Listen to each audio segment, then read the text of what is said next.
Hello, Internet. This is a game being played in Gauntlet Hangouts, and we are playing today For the Queen, a game in development by Alex Roberts, and it's in late development now because I think they've already done some draft decks, given that this game is normally played on cards.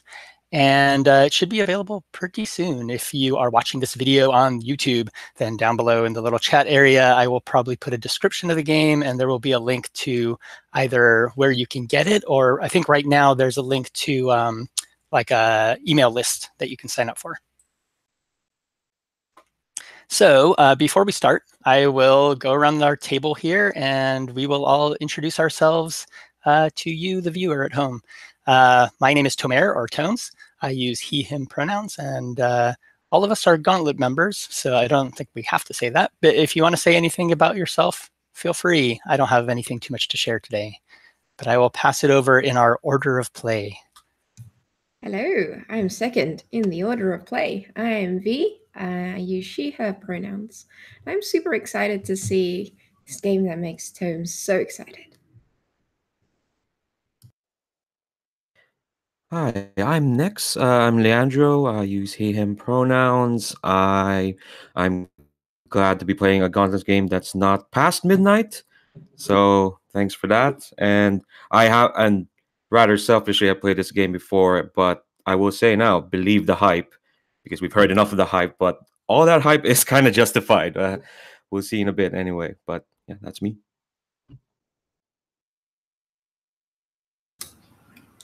I am Haley. My pronouns are she, them, and I am dying of curiosity to see what is about to unfold. I'm Agatha. My pronouns are she, her. And yeah, likewise, I'm ready. Hit me with that hype.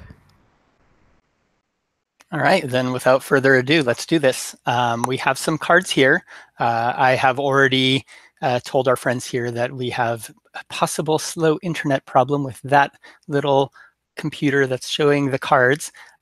So if that happens, I will type card text in our chat, and we will go that way. So we'll see what happens here. But what we'll do is we'll start just reading the cards in order. So I'll go first. Go around the table clockwise, taking turns reading these cards aloud. Okay.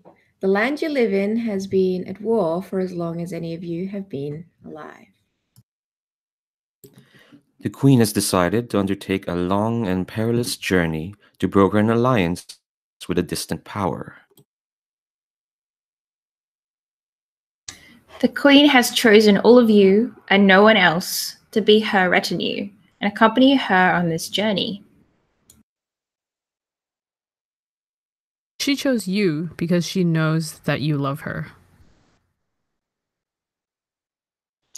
Now, in the actual game, there is a card here which says, if you like, you can select a queen card to inspire you. And it actually comes with some, oh, do I have them here? No, I don't. Nuts. It has some very beautiful artwork of probably about a dozen different queens. And, you know, they're of all different types and looks and things. And that's pretty cool. But you do not need to be inspired by any specific image to play the game. You can just kind of like dive in and just play and see what people bring to the table and kind of discover it and play. That's one of my favorite ways to play this game. However, recently, and I think, Leandro, you played into the Space Bees. Is that correct? Was that a Gauntlet? No, it was no. It was a different one. I think that was the one where, for some reason, everyone ended up being on the side of the Queen, which apparently was not always the case. Not always the case. You always have quite a bit of range here. But the game we played at Big Bad Con and at Gauntlet Con had a lot of people in it. So this is a normal sized table for this game, but in a much larger table, which I've experimented with and seems to work, including up to like a dozen or even more people, it helps to have a theme, like we are bees or something else like that. But in this case, I'm okay just playing and discovering and play. But if anybody has any thoughts, like, what kind of tone are you interested in, or what kind of tone do you want to avoid, or anything like that, feel free to mention now. I assumed from the title that there's going to be a lot of melodrama, and I am always here for melodrama. And also like a degree of the mundane, because I feel like that always makes a melodrama like more intense. Nice. Okay. I think if we just kind of like keep that in our mind and don't go too far off script, like suddenly have weirdo high fantasy magic like all over the place. If we want a little bit of mundane, then I think we'll be good. And yeah, so I think we can just continue. So I will pass this next card. Oh, well, I'll read this one because I guess it was kind of my turn, and then I'll pass it on. So it says, set the card that reads, the queen is under attack aside. I've already done that as part of like setting up the deck. We're shuffling the question mark cards and place them face down in the center of the table. So doing that. Put the Queen is under attack card in the middle of the deck for a game that takes approximately 30 minutes, or shuffle it into the bottom third of the deck to play for an hour or more. That's optimistic. Extremely. And I think this verbiage, and I don't know if 100% if this will be in the final version of the game, but I think this is probably from Alex's original playtest, which was, I think, with members of her family. So I don't, it wasn't like a bunch of gamers that want to go on and on about gamer crap. In my experience, like you can take these numbers and multiply it probably by about 3, and then that's a little more accurate. Continuing clockwise, take turns answering the questions on the question cards. Interpret these cards and answer them however you wish. Other players may ask you questions or make suggestions on your turn, but whether you answer those questions or include those suggestions is entirely up to you. Place the X card somewhere everyone can easily reach it. We're playing online. In a physical game, one of these cards will have an X on it, and it's included in the deck, and you would just put it in the middle of play. Given that this is online, however, we're all used to doing this online. So if we want to be able to use the X card, we can make a symbol with our hands. We can say the word X card. We can type it in the chat. And we can also just say what we want, which is like, ooh, can we remove that from the game? Or I'd like to remove this card. All of those are using the X card. If for some reason somebody does type like an X in the chat, and maybe whoever's the active speaker isn't seeing it because they're doing their own thing, anybody can feel free to bring up or interrupt or, call that to everyone's attention. Maybe whoever typed it doesn't have the ability to, or whatever.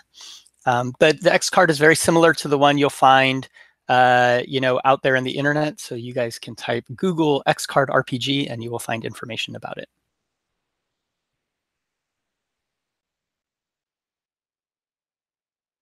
Who's that? I think it's V. Oh, it is? Okay. If you encounter a card or an answer that you don't want to be included in the game, tap the X card. That content is removed from the game. If you draw a card that is removed this way, simply draw another card. You can X a card that you drew yourself. You can also pass on your turn. To do so, give the card you drew to the next player and say, I'd like to hear you answer this question. A question card can be passed around the table until someone applies the X card to it.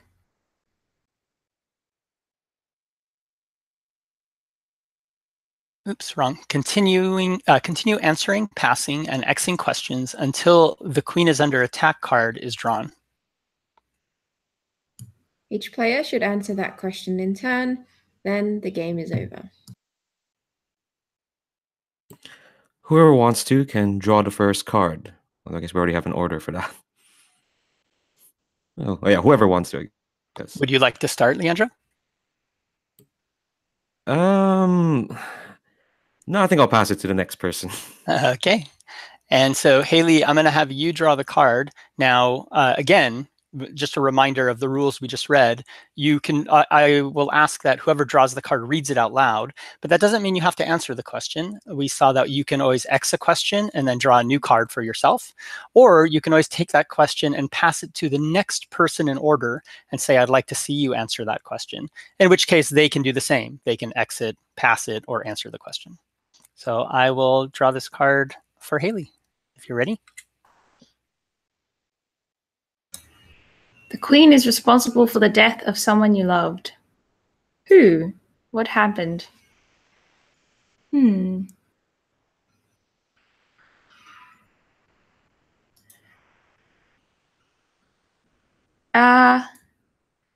think the queen is responsible for the death of my grandmother.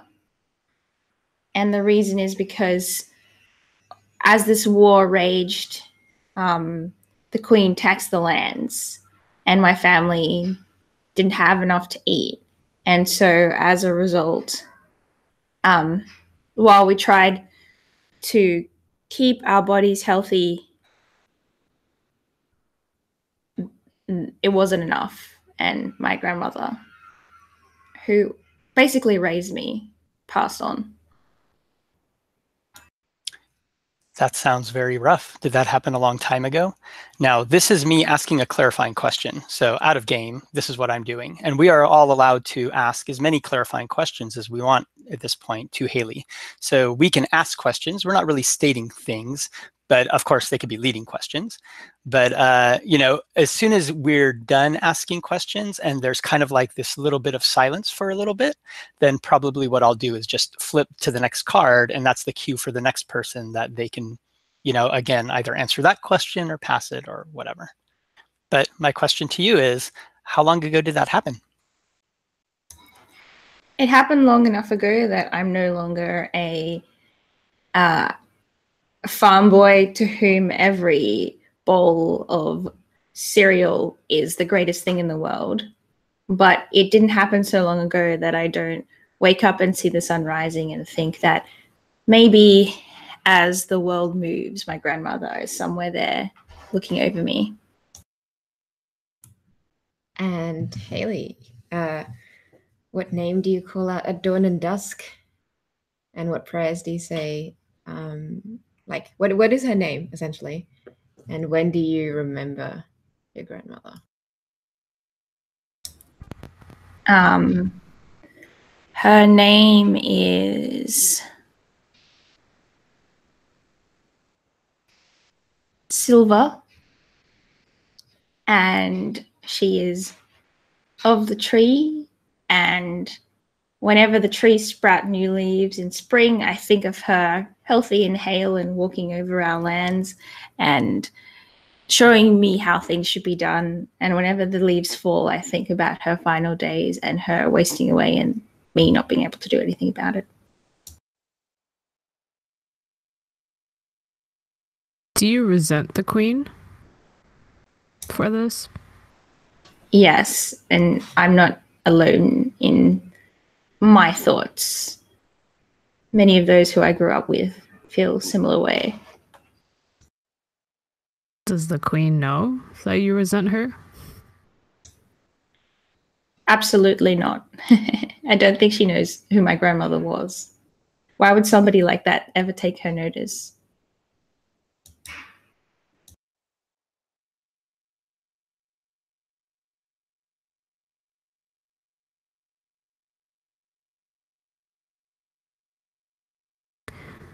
When was the last time the queen showed you real kindness? Huh. Interesting.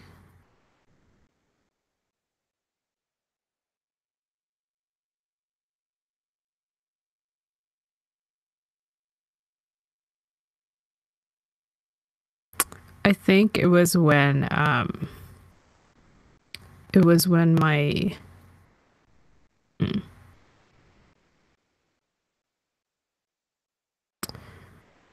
It was when my uncle was found out to be a traitor.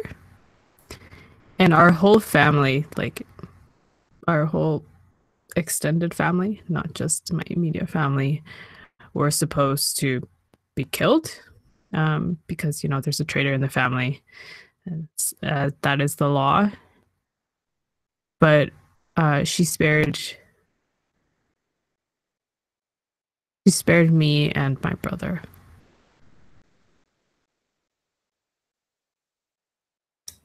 Why?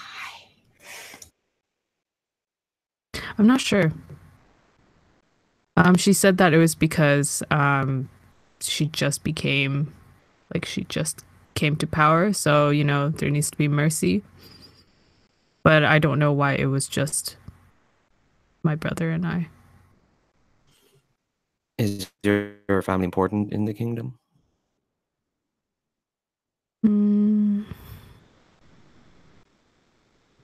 I guess so.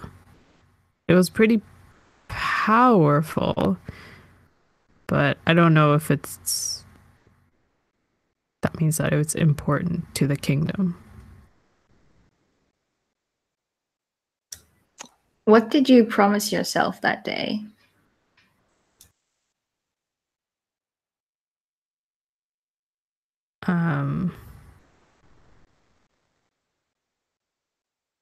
I promised to find out if my uncle actually was a traitor. How does your brother feel about all this? I think he's thankful to the queen. What makes you say that? Does he have a specific position in the court or in the kingdom?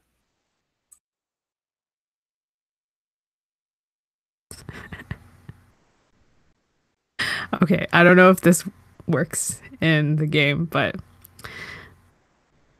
why are you asking me? Are you not my brother? You can answer however you wish. So, but I cannot respond except by means of a question. But I'm not going to respond to that one. Perfect.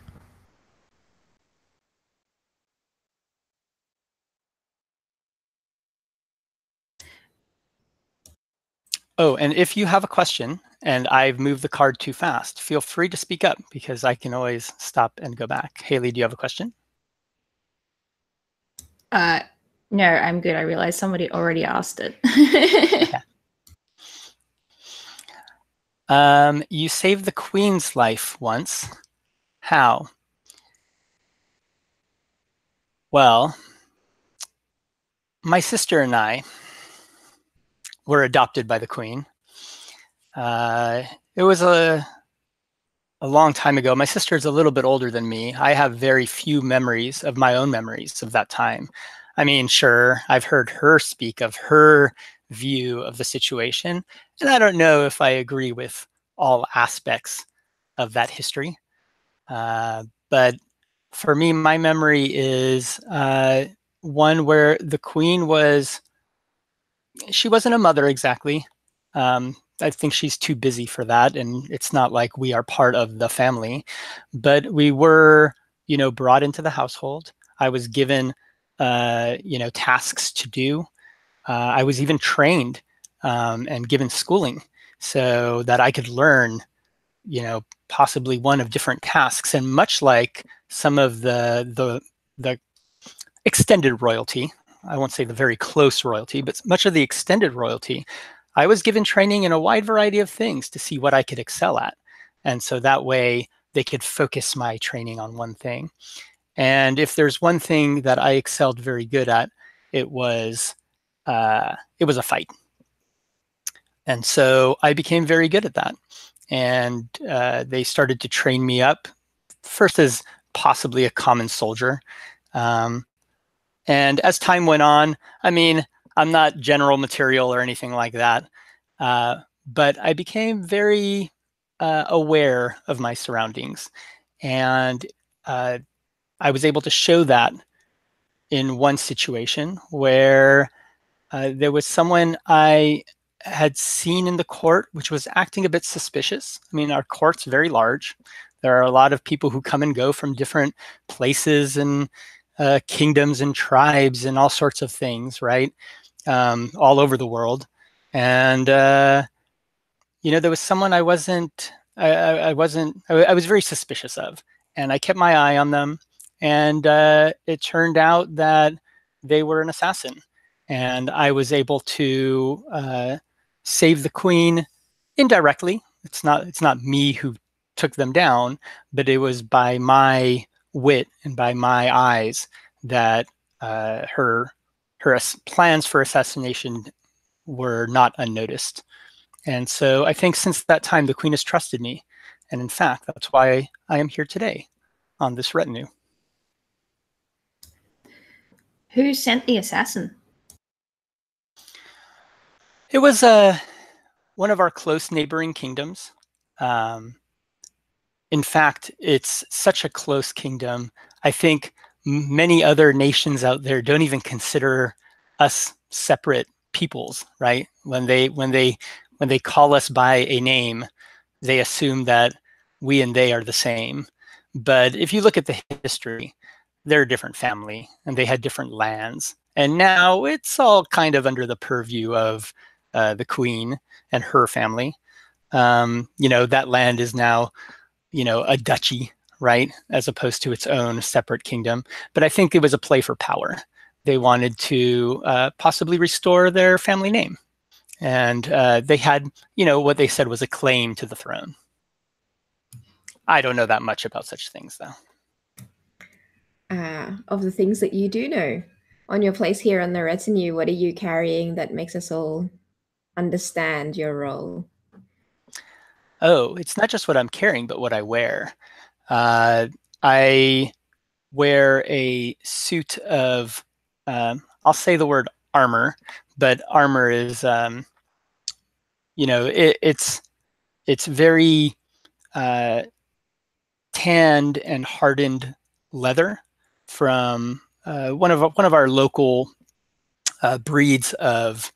It's kind of a relative of a rhinoceros, and we meaning our kingdom, but also some of the neighboring kingdoms have worked it into a fashion where it is considered one of the strongest, at least for its weight, one of the strongest armors. It's very light and allows you to move very quickly.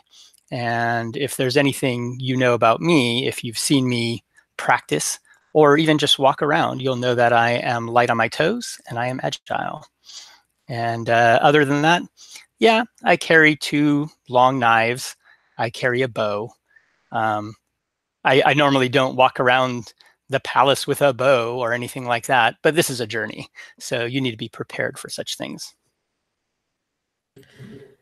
Did you ever ask the queen directly why you and your sibling were spared her justice? No, I figure it's a little bit touchy, that subject. So I try to keep a little bit away from it. I just know that she knows I'm loyal. And, if anyone's going to stir that particular pot, I'll just let my sister do it. How does it feel being the queen's dog? Yes. See, this is what I have to deal with, like all the time, growing up, constantly. I prefer not to answer that question.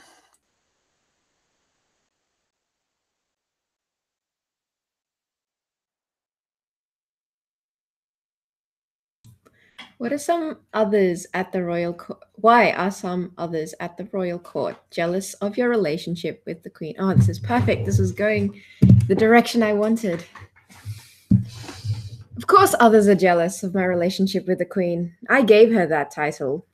Upon the end of my time, it is normal that another sun rises. Now, as I see my own light reflected, and I guess I am like the moon. And who wouldn't be jealous of the relationship between the sun and the moon as they cross across the skies? I think I see this jealousy from the others in the royal court, other family members and other members of the court, as I walk the halls and they look at me with their little dark eyes and glinting against the stone, and I can feel that they're jealous or angry, but I think jealous.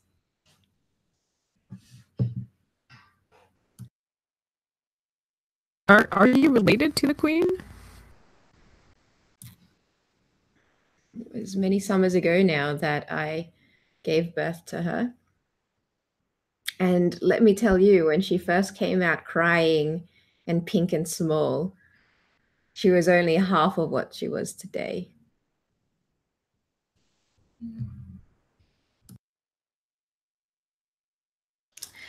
Wait, sorry.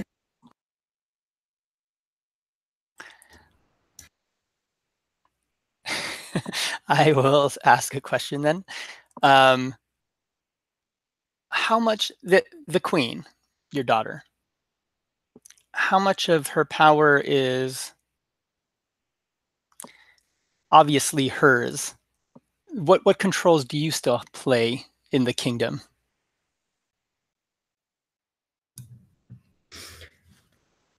She's cloaked in the finery of the queen and burdened by it, like I was. And I enjoy my freedoms now.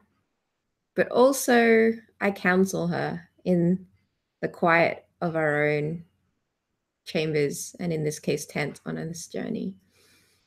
So words is all the power I have at this old age of mine, but words do change history. Was the queen your only child? And if not, why did you choose her?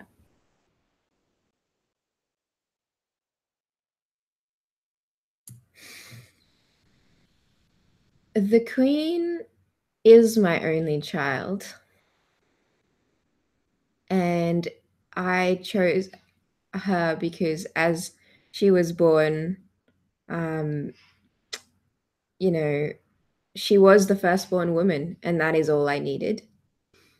I, in my correct ego, decided that one would be enough, and that brought up in the safety and extreme education and that shelter that is the royal court, I would pour into her all that is asked of her.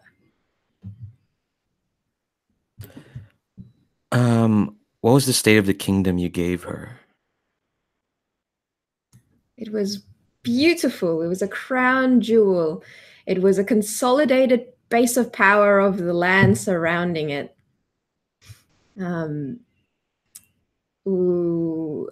suppose, outside of character moment, this is all of the lands that we had spoken about. All of the lands that helped make the leather armor and more. I gave that to her, and I see it as a shining prize, a unified power. What did you have to give up to make sure that she took on the queendom?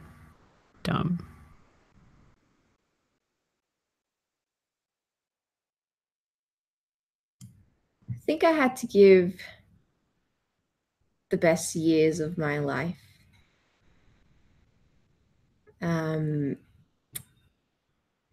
And when I gave her the queendom, I gave her the sash that all of us wear.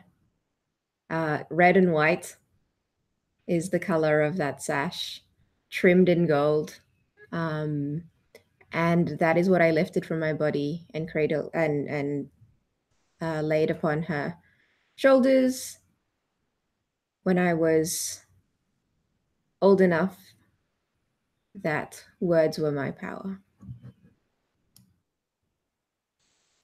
When was the last time a queen this young was coronated?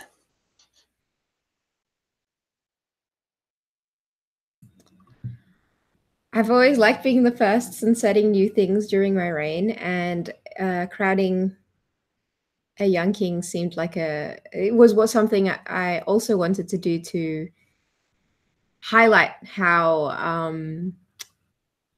accomplished she was and how ready she was to take this position, I think. And it was a vote of confidence from me to her. And I think the last time it happened would have been quite some time ago, that the bards would have had to refresh their songs and learn those tales once more.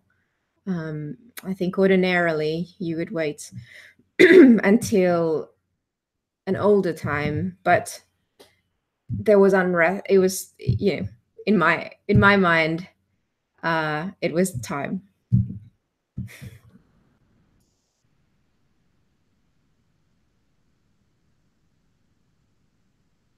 And so when you say words are power, is that the reason why you are now considered the leader of the Bards Guild?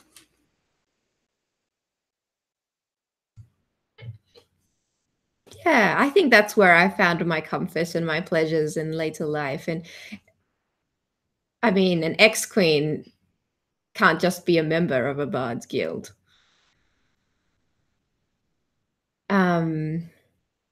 So that is definitely how I spend my days. My evenings are council, but my days are music and joy. And I'd like to think that on this trip, I do a little bit of both.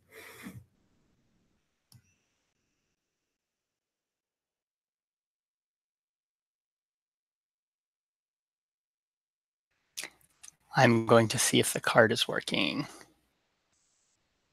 Oops. Text. What makes the queen ugly in your eyes?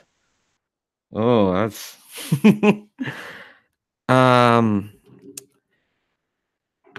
ooh. Yeah, this poor queen.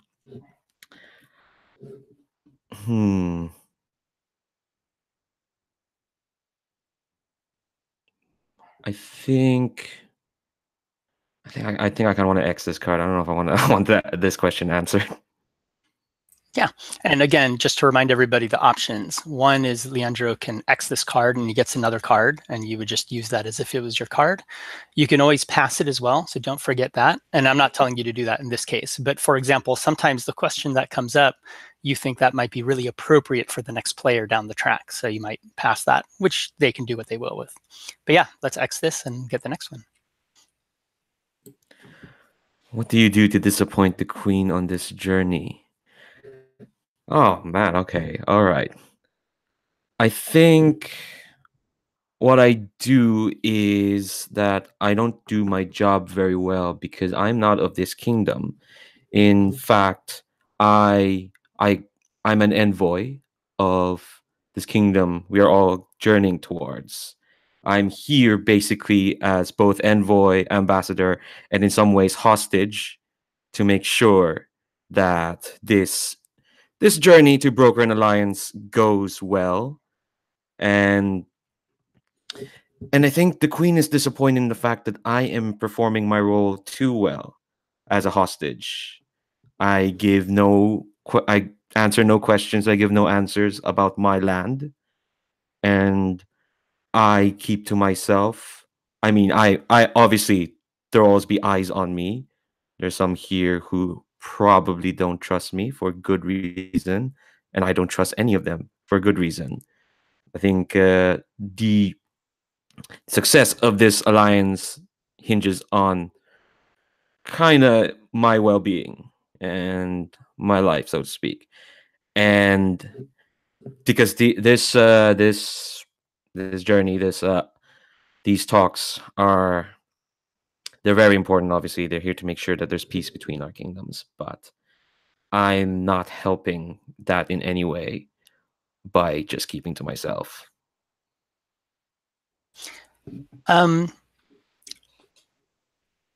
What did I do or show you that makes you realize that I know something about your people? I mean, originally I was gonna say, what didn't you show me? I think you showed me like your. I think there was a. I think before we started, there was a briefing, and I think you gave this briefing to each person individually, as in, all right, this is what we're doing, this is where we're traveling, whatnot. And I think to me, you showed extensive extensive knowledge of where we're going, what paths we're taking, where we're stopping, even to the point where like I had to wonder if you took a vacation somewhere and just mapped this out like months in advance. Were you that paranoid? And I think you gave this extremely detailed briefing only to me. It's a and it's kind of like you're showing me that you know so much that there's nothing I could try. Even if I pass on this information, it's so complete that my people would know as well, and I would have nowhere to hide if things happen. Who's guarding you? Oh, sorry. Or who's the one in charge of you? I mean, it would be your brother, so to speak. He's in charge of everyone's lives here. I don't think the ex-queen would care to look after people, and I'm not sure if you yourself, your job is to look after all these other people. I think we are all relying on the competence and ability of your brother here. So good luck to him. What do you miss most about your home? I miss. Okay, so my home is full of these like big fields. They're like wide-ranging tundras, and when the wind comes in, all the grass blows with the wind, and you feel this air that's just bracing. It's soothing, it's calming. It tells you that this is a land that's wide. You can lose yourself in here. I'm tired of cramped corridors, of long shadows, of places, of these cities that were built almost to, hide secrets in, to hide away people. It's it's confining, it's constricting. I miss the spaces that were my home. And you said you didn't answer any question about your home, but what questions do you answer?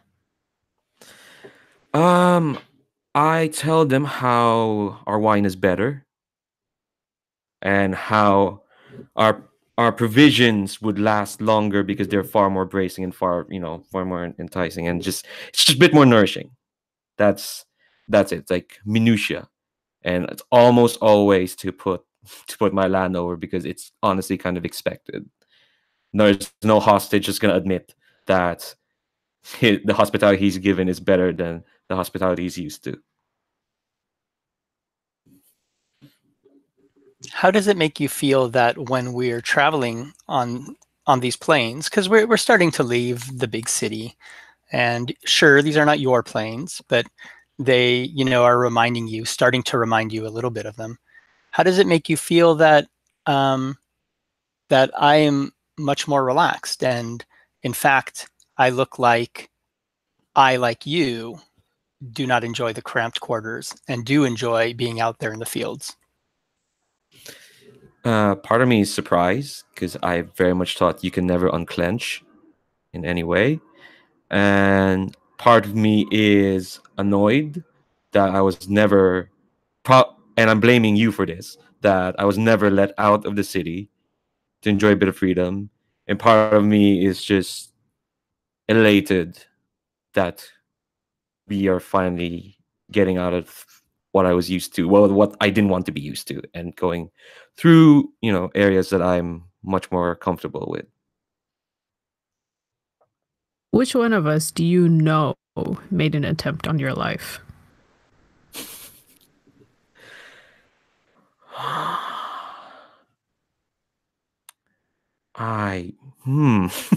Jeez.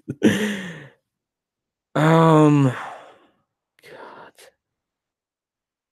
I want to say there was one night there was this incredibly rowdy bard that, and I can't prove this, but that bard was stirring up the crowd so much and stirring up the crowd against myself and my people that there was no, and this is just my inkling. I very much don't think this bard was predisposed against my people. They're a fairly famous bard, but the way they tried to rile up this crowd, this court party, yeah, this court party that I was in, to just it felt like they were stirring up a lot of blood, and that party did turn into such a way that I had to recuse myself. I had to give myself up to security and just tell them, no, get me out of here before everything breaks down. And so I've always been suspicious of, melodious words, mellifluous tongues. They just set me on edge now.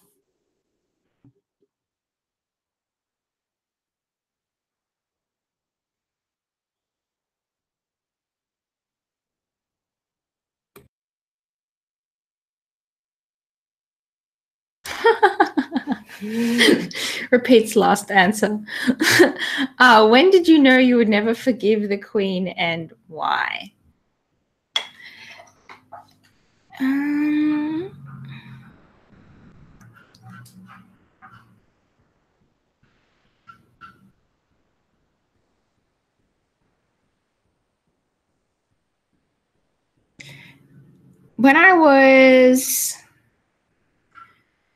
When I left the farm, because the farm was dying, there was nothing there to eat. Everything had been taken. I went to the capital in search of a better life. And I was given a place by your uncle in the castle. And I thought to myself, this is the moment that I will see why our lands have been ravaged, why so much has been taken from us, why we gave up so much for this nation. This is when I will see the beauty, the plenty, the magnificence, and that will make everything worthwhile and everything make sense in my head.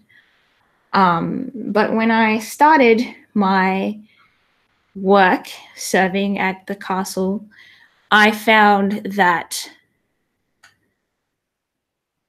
there was a lot of grandeur, but there was no heart. It was just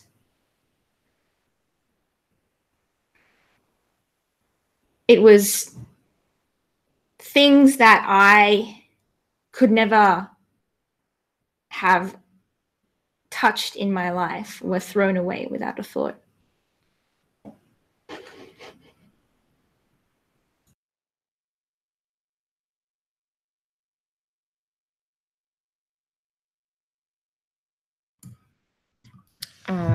So when what was it that I threw away that you noticed? Oh, I still have that. You threw away a little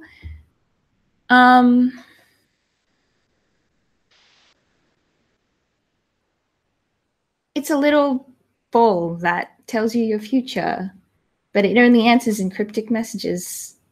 And you got frustrated at it because it wouldn't tell you what you wanted to know. I remember that day because I was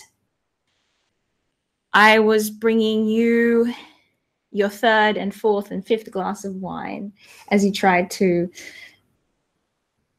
decipher the oracle. And I think that the oracle told you, the little ball, that the moon, it looks as if the moon revolves around us, but actually it's the Earth that is moving. And you couldn't work out what that meant.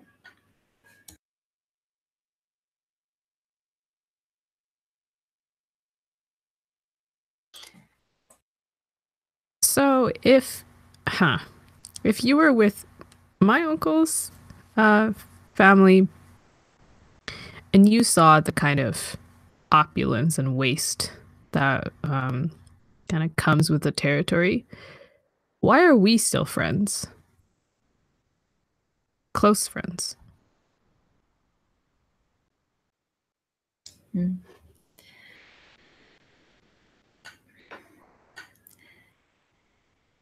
When the Queen spared your life, I was assigned to you and your brother as to look after look after your needs, not your education, not your guidance, and not your training, but just your needs. And your brother never spoke to me. He barely said a word to me. I don't think we've had one conversation in all of these years. But you were always different. Some people around the palace, say, good job today, or, isn't the weather nice? Sometimes if they're bored. But you always asked me questions. You wanted to know who I was and where I'd come from and about my past. And you were the only one who ever wanted to know why.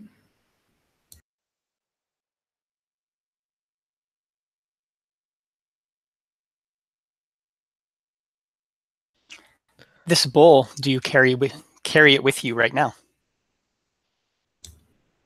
I never let it leave my side.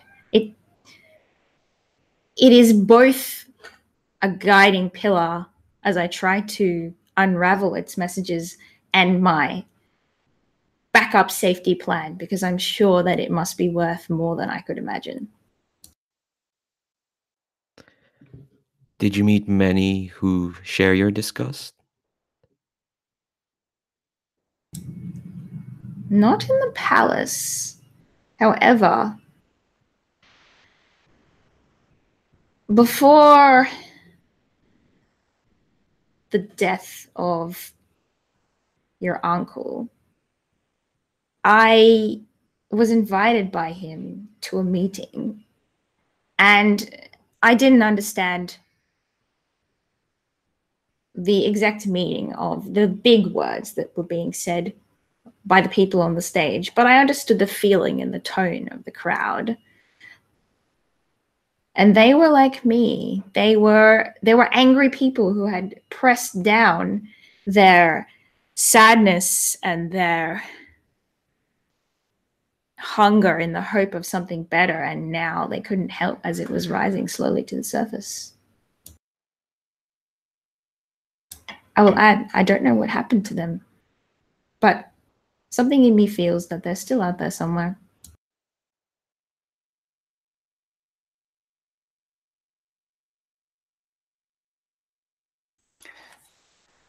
Do you remember what I told you when you were very, very young?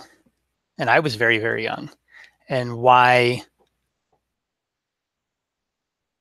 I blame you for our uncle being labeled a traitor?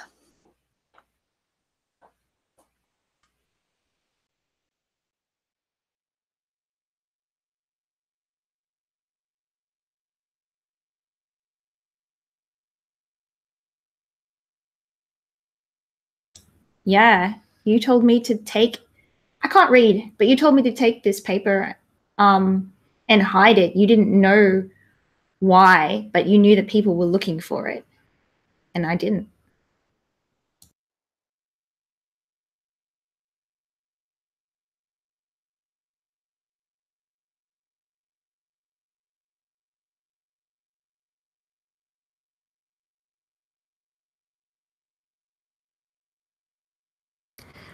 What promise did the queen make to you before this journey?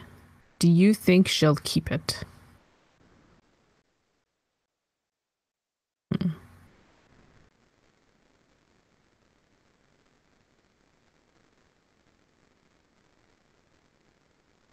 What promise? I think the promise must have been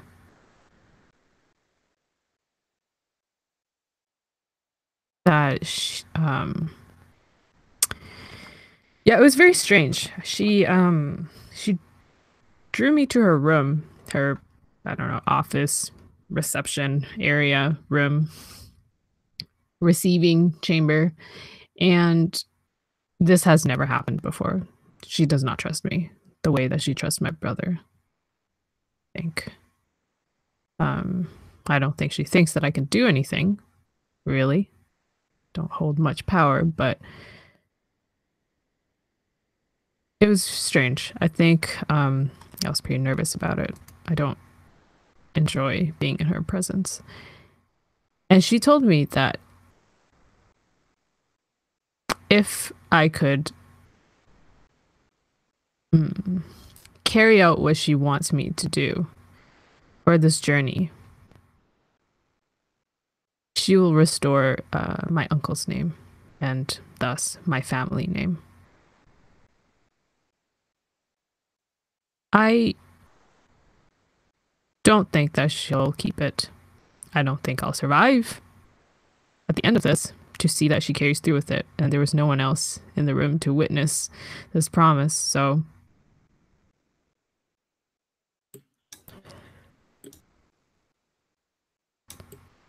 If you didn't believe it, then why are you here? Why did you come? because I think if I didn't say yes, she would tell my brother to do it. I don't want my brother to die.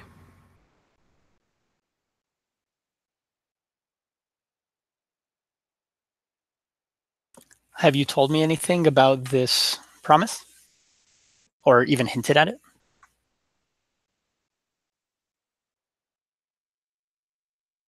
I think there was a moment where I considered it. That one time before we set off, and you decided to give me a briefing on this journey. But I looked into your eyes, and I saw this deep-rooted naivety and loyalty. And I thought, no, it's not worth it.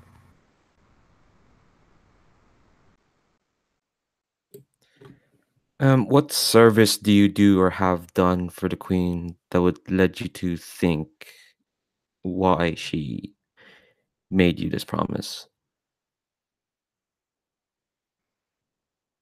What have I not done for the queen?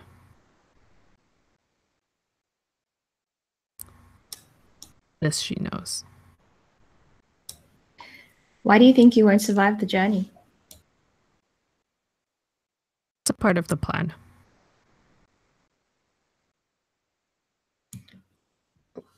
What is the how much of the plan do you understand and know? And what is the plan? You want to give it to us? Obviously, I would have to make someone else kill the envoy and then leave enough clues so that it leads back to me.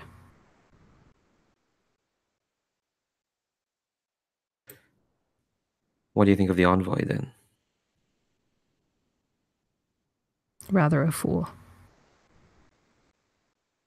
Not a bad person, but does not understand their position.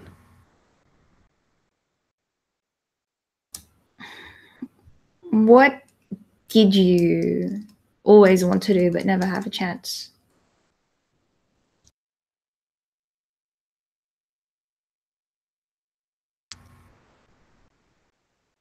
I think I always wanted to visit my parents' real grave but I don't know where it is.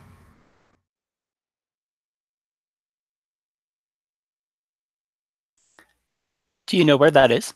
I mean, are you saying that because you don't know where their real grave is, or you know where it is and you are not allowed to go?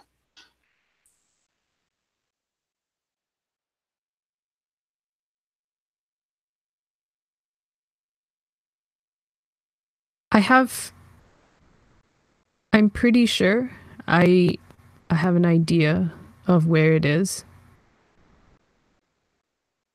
But if I were to step foot near there, then everything I have strived for will crumble. How many times have you asked me to tell you where it is? Once.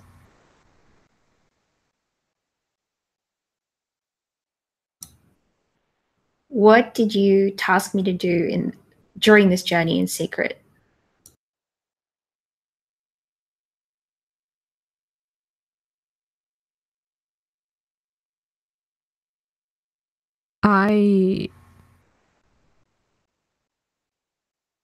After all of this is over, I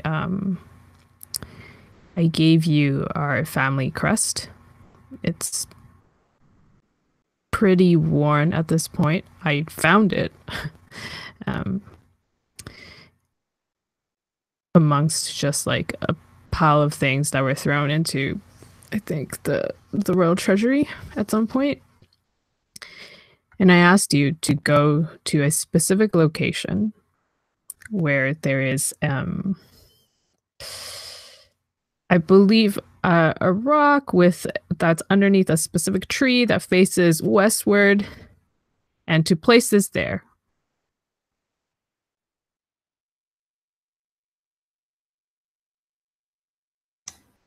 And when you did that, I asked you to look at your future in the oracle. What did it say?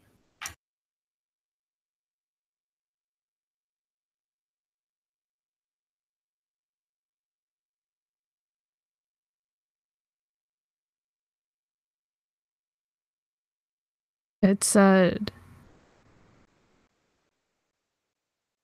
"The sun rises and the sun falls, and so it shall be."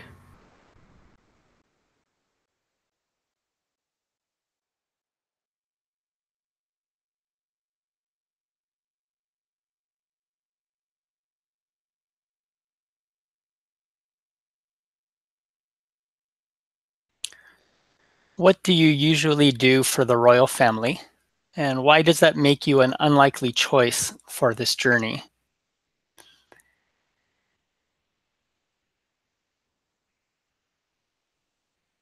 The royal family, as you may have guessed by this point, gets mixed up in a lot of, I don't know, intrigue, maybe that's the word. There's a lot of positioning with different families. And even if the royal family themselves, the core that we're talking about, is quite safe, they're still involved with lots of machinations with, smaller groups and, how to move this little subfamily up while pushing that one down, all that stuff. I don't try to get too involved with the details. However, you can say I am a facilitator. So occasionally things need to be done or somebody needs to be knocked about one or two rungs down, or maybe protected from having that done to them. And that's been where my strengths have pretty much lied the last few years. Now, a journey like this is not normally something that I am tasked to do. Most of my work involves being close to the royal houses and the great city. And yeah, this there's other people who can do what I do, who could protect the queen. She does have her own bodyguards. some of which maybe are more trusted than even myself. But I was chosen to be on this journey. And of course, I'm not going to refuse the call. How does it feel to have the life of the queen on your hands? I think for the common soldier, for example, if they were to answer that question, they would probably be quite nervous. I mean, this is the queen after all. But I feel like part of how I've gotten to where I am is I have learned to be detached from some of the more nervous emotions and states that can get in your way from noticing the situation around you. So I'm actually feeling quite calm and confident that I am in the right place and I will be able to carry out whatever tasks I need to carry out. You were picked for this journey despite my advice. Why do you think that is? Well, it's not a secret, at least to me, that your daughter, there's a little bit of resentment. Let's put it that way. You, even I, a humble soldier, right? Insofar as I am, recognize that you wield quite a bit of power still. And sure, I suppose it's not official. But, some would call it meddling. Some like the young queen, because I've heard her say it herself. And, I don't know if she chose me just to spite you. But, maybe.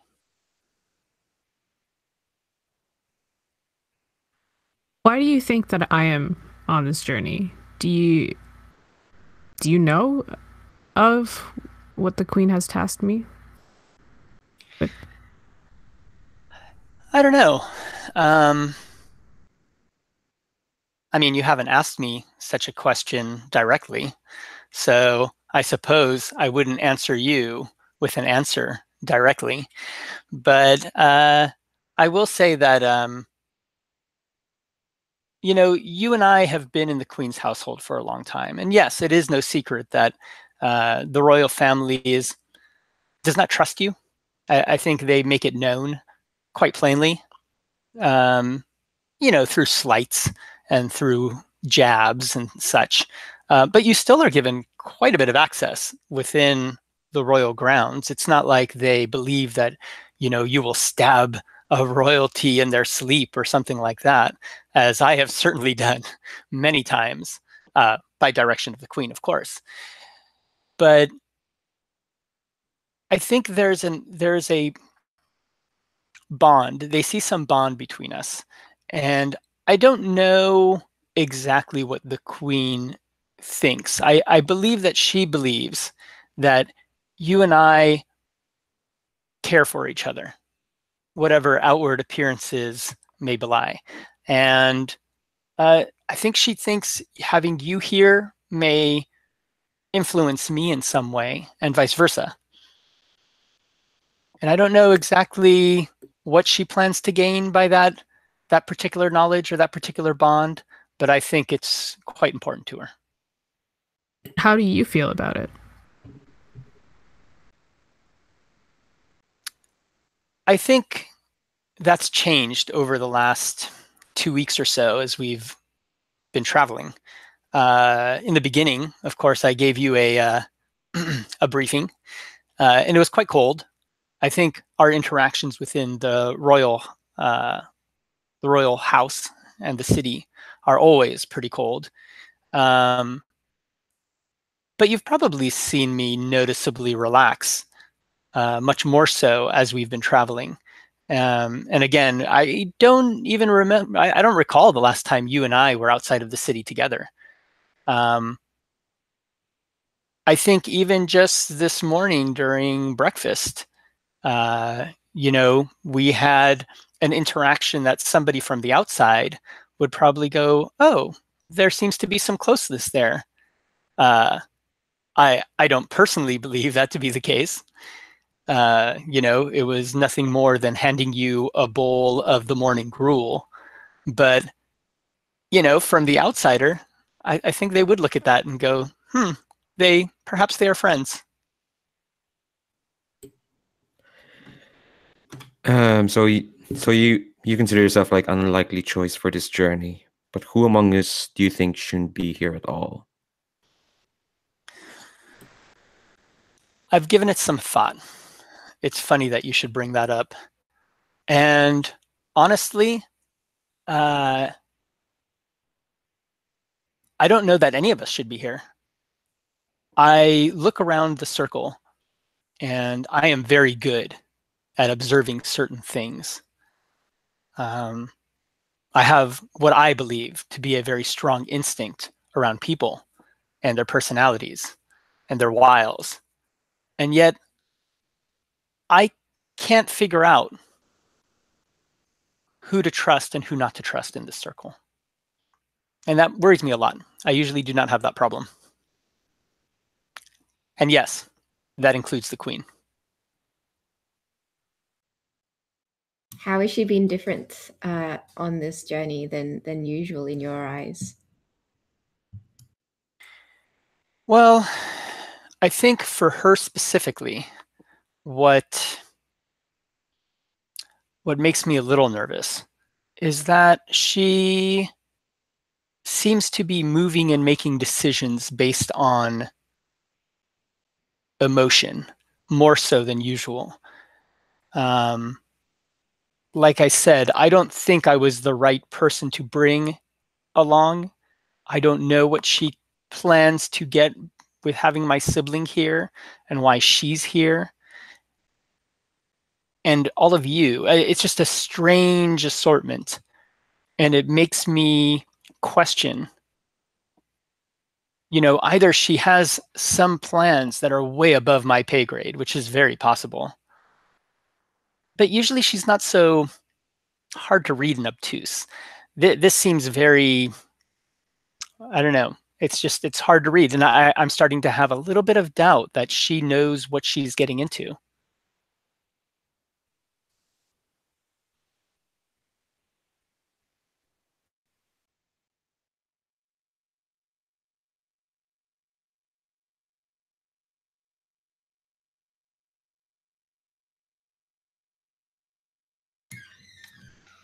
Oh, quick question.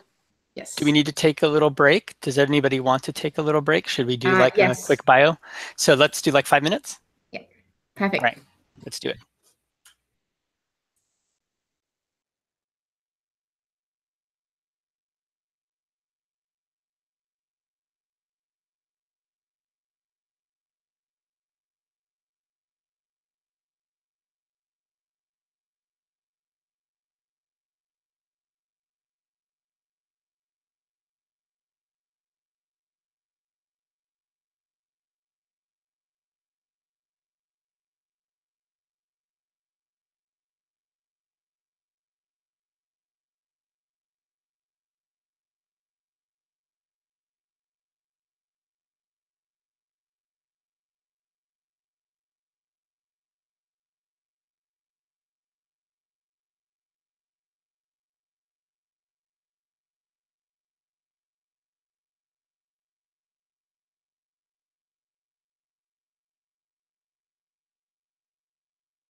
there is a link for the game.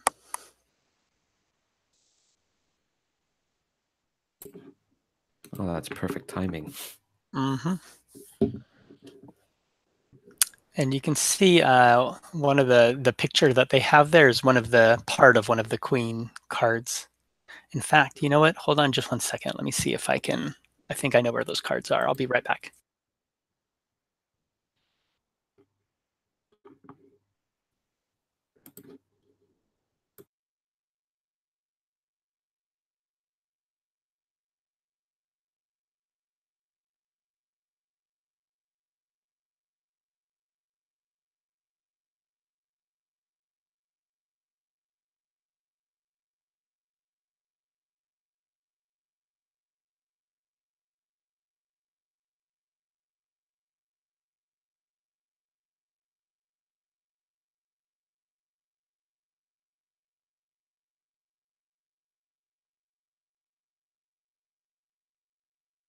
Here they are.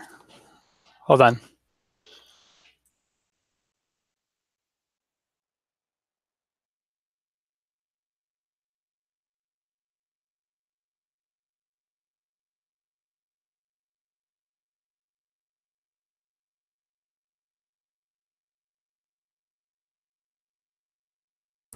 I'm so into the direction the tone this game is taking.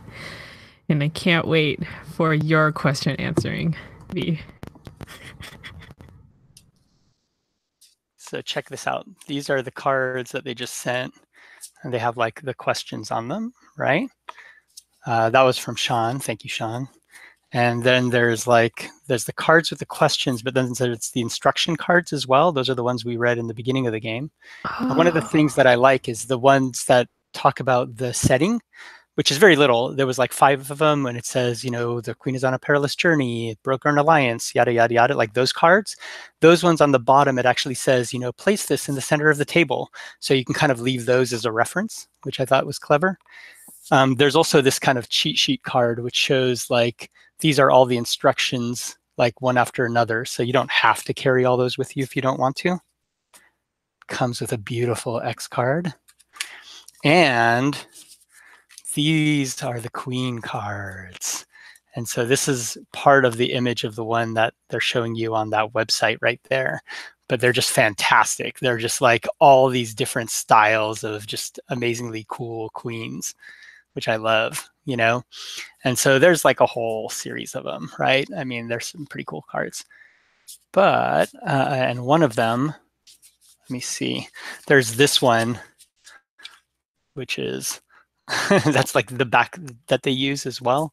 But that's one of the queen cards. So you could always use those as inspiration. Personally, though, I think there would be a cool market for just hacks of people putting together little queen type cards. Like there should definitely be one which is just a queen bee, because I think that's a great fun game. And like a RuPaul type drag queen would be amazing. When we played this at Big Bad, there's a dance party downstairs, and we went and ended up playing for the dancing queen afterwards, and we were like dance crews. I mean, you can play in so many different ways. It's fantastic. But anyways, is everybody ready to continue? Cool. Then I think the next card, that is yours, right, V? Yes, it is. There is a false rumor about me and the Queen back at the royal court.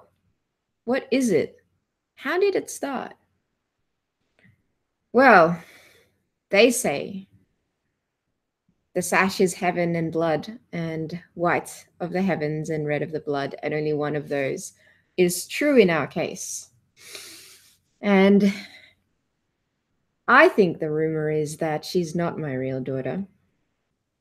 Plain and simple. And I don't know why they started this. I mean, it was a plausible rumor, I suppose, and an easy way to attack me. For before the Queen was born, pink and crying as a babe in my arms, I did in fact go on a year-long journey around, I think, the lands. It was the end of sort of we'd done the hard work of unifying some of the lands, and I went for on a pilgrimage before I was ready to birth the new ruler.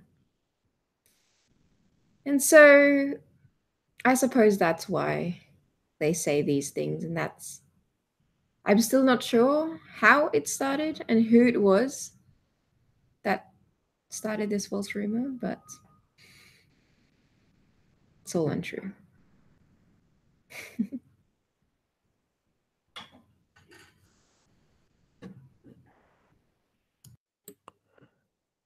Who was next in line before your daughter's birth?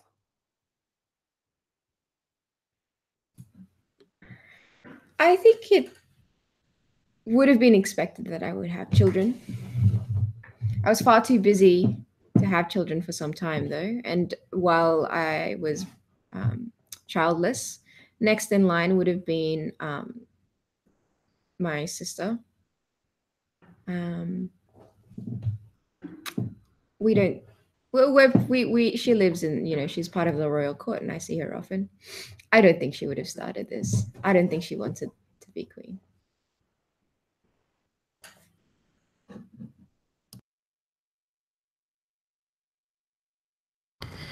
There's a voice in your head that whispers that it is the queen who started this rumor. Why can't you wave it away?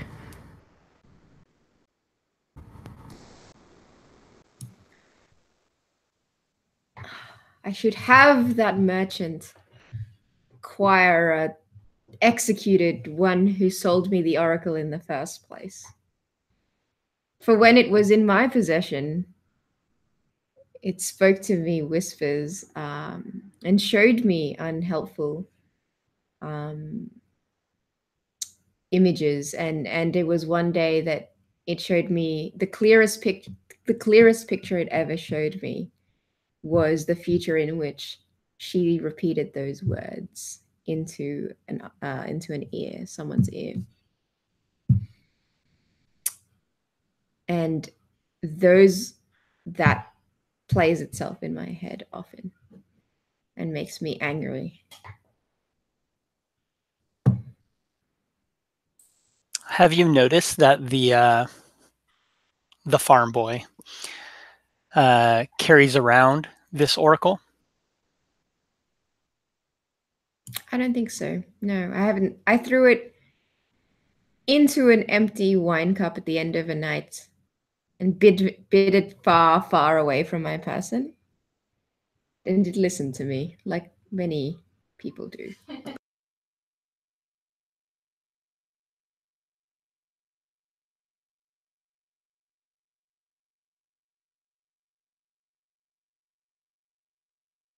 How did the queen respond to you or to the rumor in general?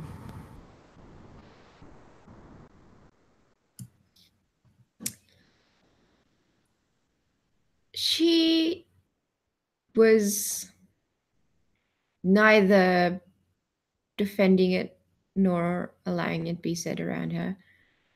I think she thought it stood on its own two legs and she could just let it be and it would gain more power that way. I tried to press her on it one time to ask her that she knew she was mine. And she looked at me, took the sash off for the evening, and said, "I'm going to bed." It's been a long, hard day, she said. What did the queen used to do to let you? What sign was it that always used to let you know that the queen loved you, and what has changed about it recently?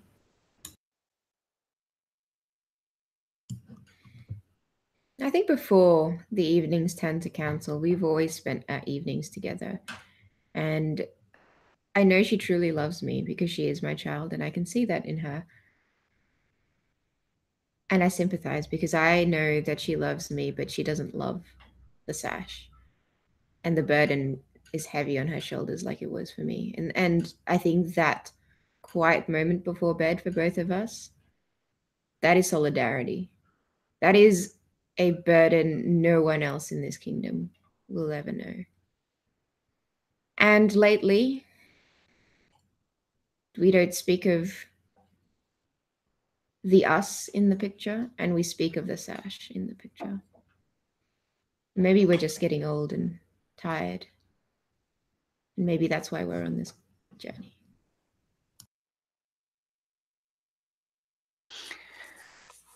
So I work pretty closely with the Queen. I mean, at least in, until our journey, the Queen and kind of her closer compatriots, they have put me on a couple of these missions, so to speak. What are your thoughts on that? How closely did we work together? What's our relationship? You and I think that our relationship is pretty good. You were brought under the court's guidance, and that breeds a certain strength of character.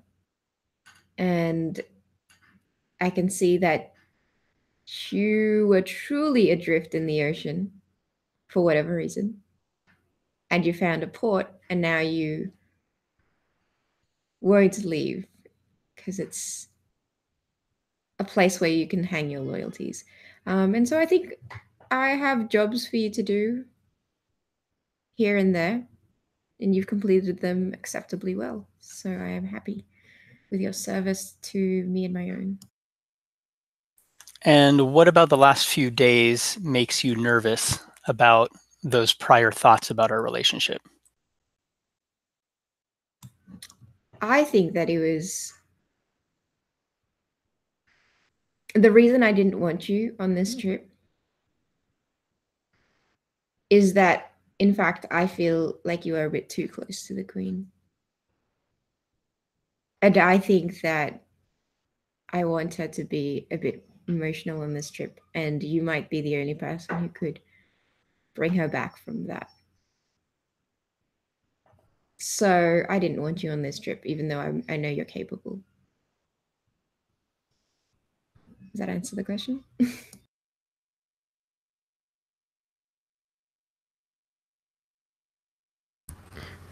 What have you secretly tasked me with that you have explicitly told me not to inform the Queen about?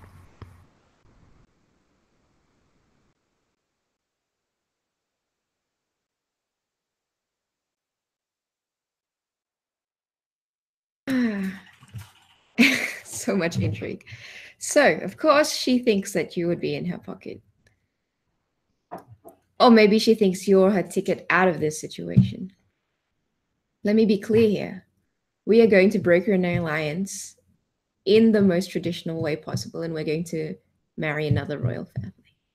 And maybe she thinks you could be a way for her to get out of this. But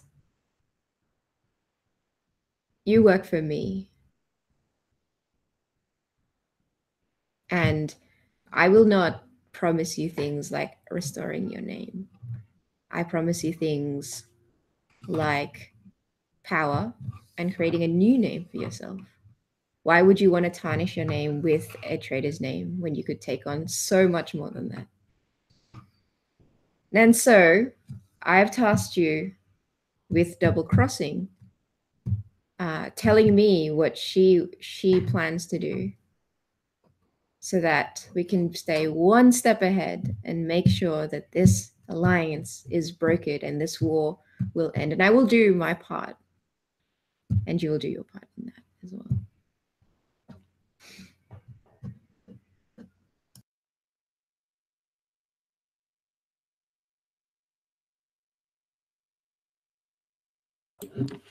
You have a personal connection to the land you're currently traveling through. What makes you want to stay, and why don't you? Well, the thing is, I I didn't live where our government of our land is. It's actually quite further down in the heart of it. But we were passing through my homes, and it's not the most resplendent of places. It's it's a town. It's got, maybe 500 people. It's it should be a blip in the whole geopolitical landscape of this. It's not a place where court intrigue lives. In fact, the only thing it's really famous for is that we make a very mean but very sweet mead. In fact, we make just some sweet mead out of some would say honeybees, so to speak. And and I think it's something that my land, my country likes to trumpet. I think most people outside of our kingdom or our land, we don't have a kingdom, believes us to be lawless, to be uncouth. And so they like to point at places like mine, my home, that produces, a little bit of beauty, a little bit of sweetness to add to the world. And so it's nostalgia that makes me want to stay because it's been so long. It's been far too long. And like it's not like I even have any family here left. It's been so long that most of them have since either died or moved on, gotten other jobs, been scattered to the winds. All that's left here really is the house I was born in. And I'm not ignorant of all the political intrigue and the mumbo jumbo happening around me, but that doesn't matter to me. Like, I can see I am a pawn here, obviously. I can see that. I'm not an idiot, but it'd be so easy to just walk away, walk back to where I lived, where I came from. It's just, but now I can't because I chose to do this. I offered myself up to be our land's hostage, our land's envoy. So the possibility of peace, all that hinges on me. And as much as I'd like to go back to, you know, the tavern that I kind of grew up just going to, where, the bartender would always give me, a mug of mead every day, on the house. As much as I'd like to do that, as much as I even like to drop in and say hi, I can't, or I'm not going to. I'll not give any one of these people in this retinue the satisfaction of me breaking our terms and breaking away. So I stay with you. So how does that feel when you're sitting there staring at this bar? All these thoughts swirling in your head, and I come behind you and I say, go ahead, we'll be here.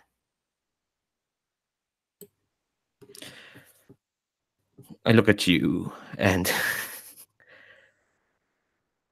I shake my head and I have this rather sardonic smile on me. And I think I say, they still haven't changed the name. It's still called the Greasy Falcon. Why would anyone call a tavern that? I can't believe they've never changed the name after all these years.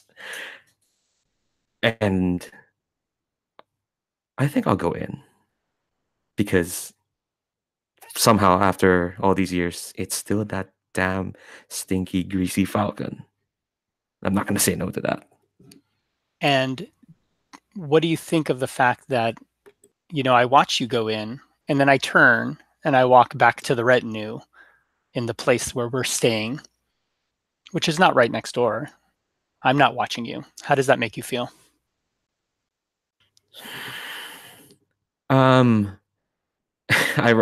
Ironically, it actually puts me on edge a bit more. Just a bit more. But I try not to let that sour the taste of the mead. when I see that old bartender. He's got his hair has turned gray. It's a resplendent platinum gray. He's aged really well, and I see he still has that damn parrot. He told me as a young kid, he told me it was a falcon until I didn't realize 5 years later it was just a stupid parrot. And oh sure, the furniture's a bit creakier, but I think maybe before I entered, I was putting me on edge that you'd walked away. But once I went in, I tried to let that wash off me. Once I see all of this, What do you see here and in this place that shows the war has been hard and far too long?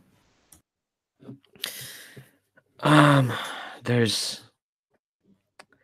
there used to be there used to be a live band. I'd say there used to be there's a stage where there's always anyone can come there and just they can play music, they can play their instruments, or they can declaim their poetry or whatnot. It's a free stage. It's an open.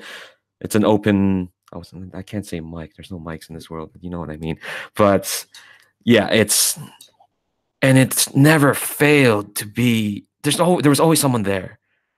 Didn't matter if it was raining or if it was particularly harsh, if there was frost or it was baking hot, there was always someone there. But I see it clearly there hasn't been anyone there in a long, long time. So the Greasy Falcon was a bit quieter than I remembered.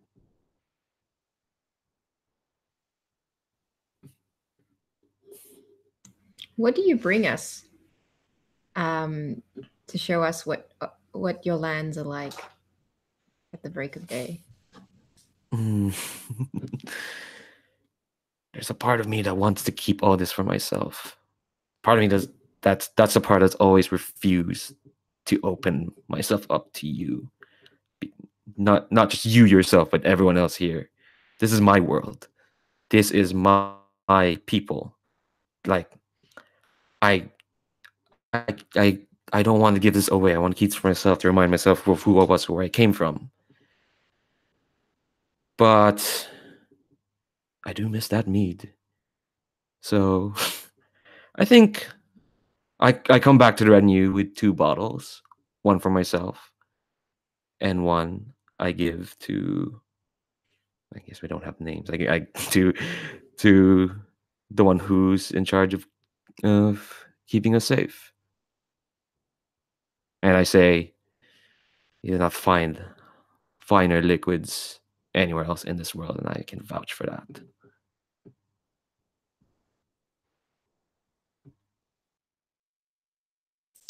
While we're drinking this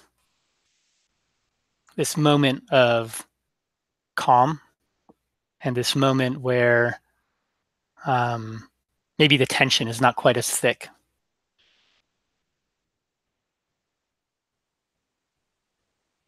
What do you know that you could tell me that would be useful for me in this journey that I don't know? All that stuff I showed you that I know, but what don't I know?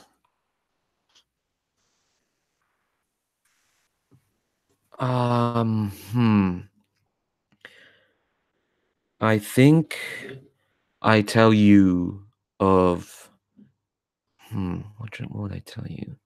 And just to clarify, my question was just, what do you know that I don't? I didn't say you had to tell me, but I'm saying. Oh, okay. All right. Fair enough. I'm in a very nostalgic mood. I was going to go into a rhapsody of these nice fields. You don't know them. But I think that is kind of it. You can tell me that this town is probably, this was a fortress town where our army was kept. Then this town is where, all these trade halls were, and this town and whatnot. You can tell me, their population numbers, their strength and whatnot. But, you don't know those towns. I do. I know each and every single one of them. I know their makeup. I know the color of their personality. That's it. I don't know what that means, but it's like, I don't know. I think because of the way you presented all this to me, I assume that you only know us as in military terms. You can't possibly know about how we live, how we die, how we go through our lives. You might know in this journey, but back then you didn't tell me. You didn't you wouldn't know any of that. So I would summon you into my private tent for a glass of this mead with you. And I ask you this question. We will soon be meeting with the intended for my daughter. What can you tell me about them? Since you know so much of the color and personality of this world. Oh my god. Actually, sorry, my internet actually dropped there. I'm sorry. I heard what the personality color of this world, but of whom? Your daughter? Of the intent, like who we're trying to marry the queen to. And by we, I mean I, but yeah, so the queen is betrothed to see the thing I mentioned, we are not a kingdom. We are a land of, but even still, we're a land of families. A land of very proud and some would say prosperous families, and some would say prosperous because they stand apart from everyone else. But everyone knows that true power lies in the family that spread himself out the furthest. The ones who truly bind themselves to everyone else so that if one falls, everyone falls. So they're smart. They have family to spare. As in, doesn't they'll it like they'll welcome your daughter into their bosom hearts. But there's a very much a chance that she will go from just being a queen, a ruler, into just being another member of this family. Just another branch.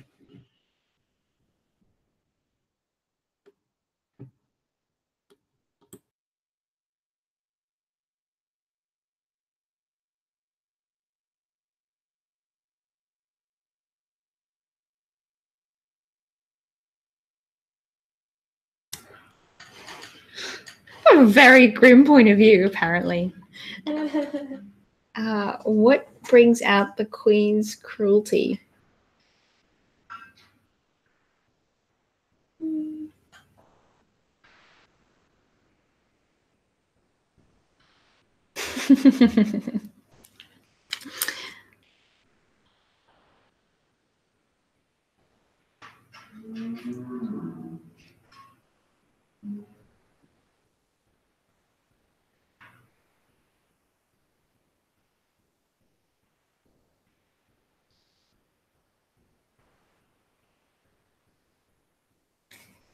Good question.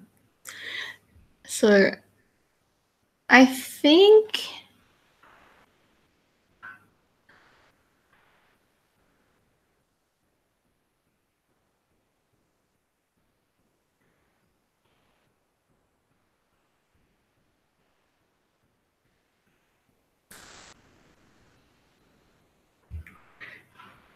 that the queen was coronated quite young, and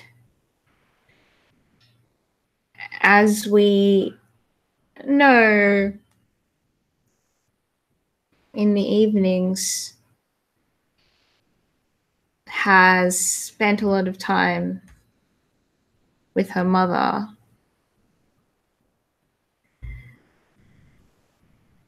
her mother has always made no surprise of her favorites around the court. She plays this game as well as any of us do. Each one revolves through her notice like a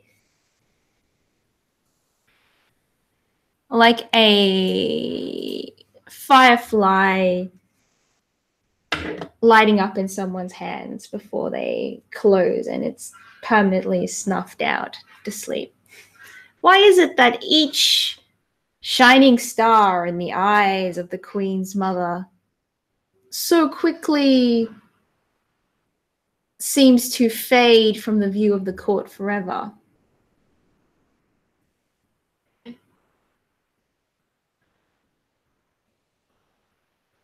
I see the mutterings in the evenings. I can't hear what they're saying. And I see the conversation that the Queen's mother doesn't know about that happens after them.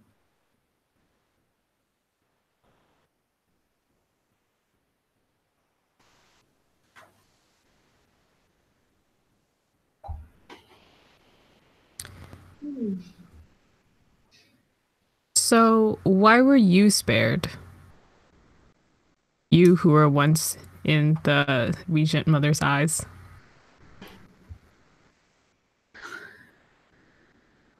I have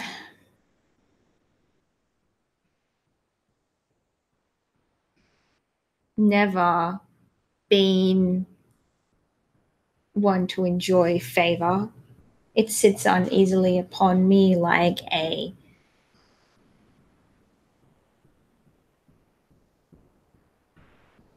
golden cage or a jeweled lock. I don't believe a single word that I hear in this court unless I have good reason to. I think that while I wore the favor of the Queen's mother, I was already using the advantages I gained to court the favor of the daughter. I don't have much that I can offer, but sometimes all you need is a favored treat, a surprising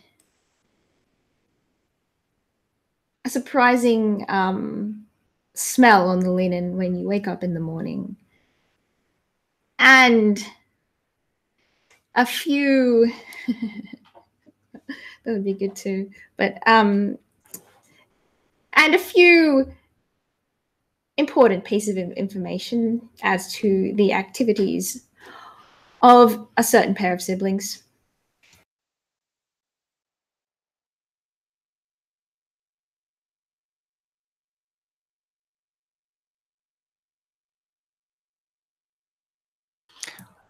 One day, many weeks before this journey, maybe months. It's hard to remember now. We've been traveling for a while. It all blurs together, I guess. But before we left the capital, I was told by a friend to see someone who could give me insight into my future. What did you tell me about my future?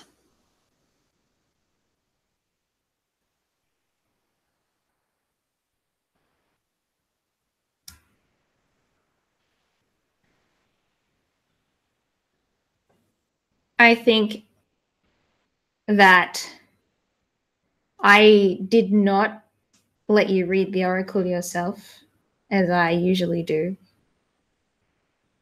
Instead, I looked at it and I did not tell you what it said. But this is what I told you. I told you the bow is drawn, the arrow is sharp, but is the target the one you want to hit?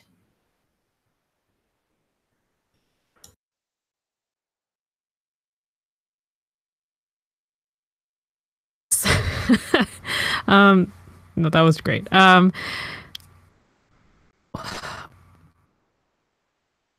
You've been reporting on both of us for quite a while now. Why am I okay with this?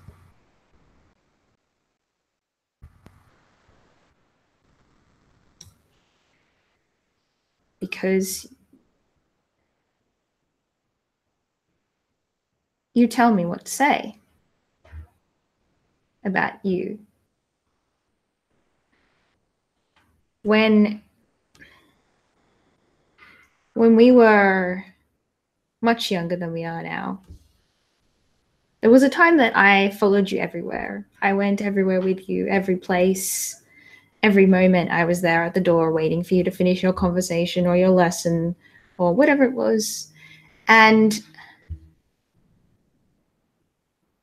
during that time, I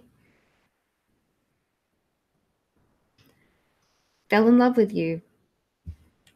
And I never told you.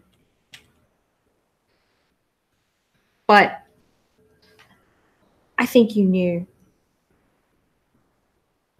And I couldn't give you anything from my love. The one gift that I gave you was to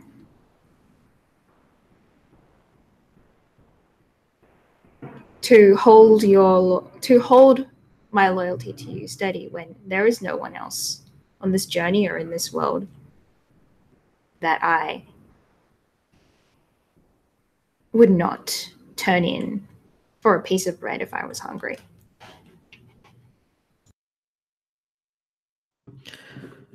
So there have been people who've been asking you to look into the oracle for themselves, and surely if you look at the oracle to see the people around you and see what their fates have been.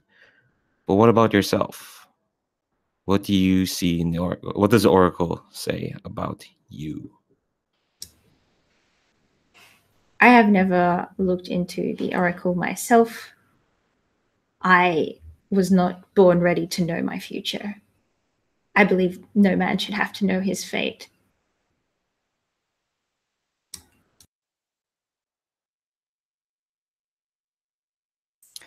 Does it change anything about how you think of me or the prophecy when I come back from camp and show everyone the old, maybe even ancient arrowhead I found on the ground, but then casually flick it to you?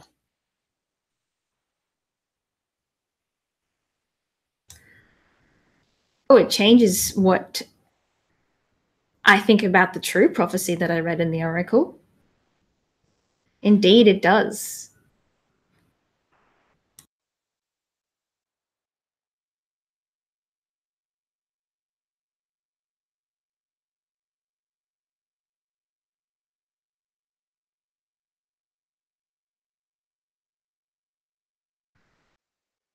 What did you bring with you to protect the queen?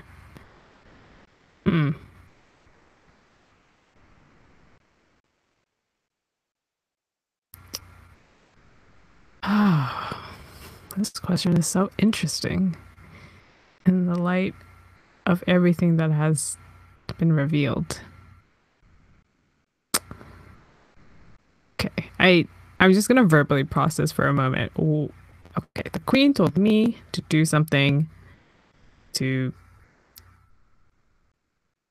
Okay, and that will end in me dying, and then the regent mother told me to make sure.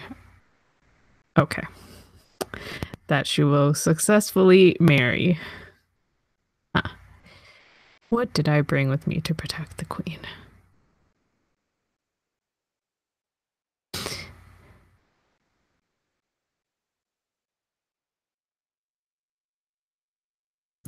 And my question is going to be, and from what? And from what? I brought two things. And they are close to they are constantly close to my body. One is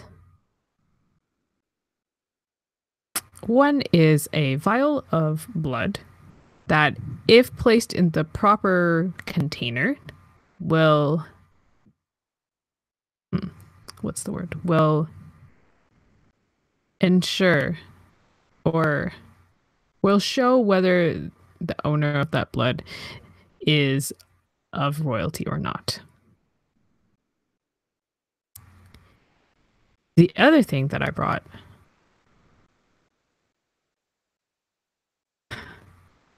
is a separate vial that contains a poison that is almost untraceable, but can only be found in the land that we are traveling to.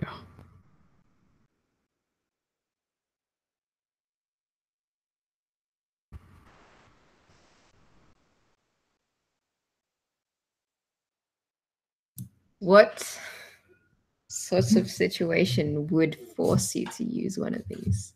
Like, what's the threshold? Well, the poison is not there. The poison is a part of the plan. So I just simply have to carry through with it. I think now is probably a good time to use it, now that we have crossed over the borders. The vial of blood is from your instruction. Of course,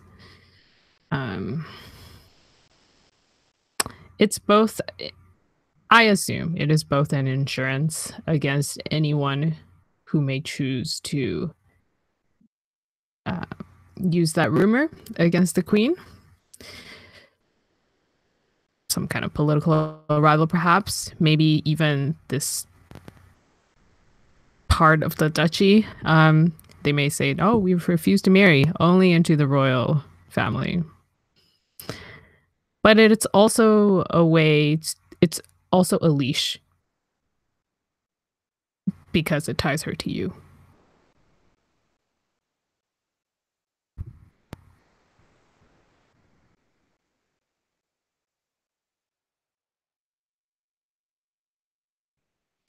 So possibly not related, but possibly.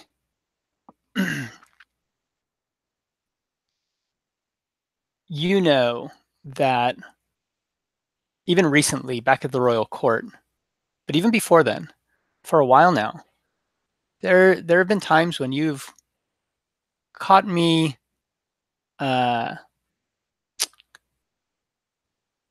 saying that I'm concerned about your sanity.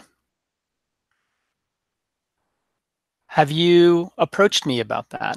What do you think about that? What have you heard me say?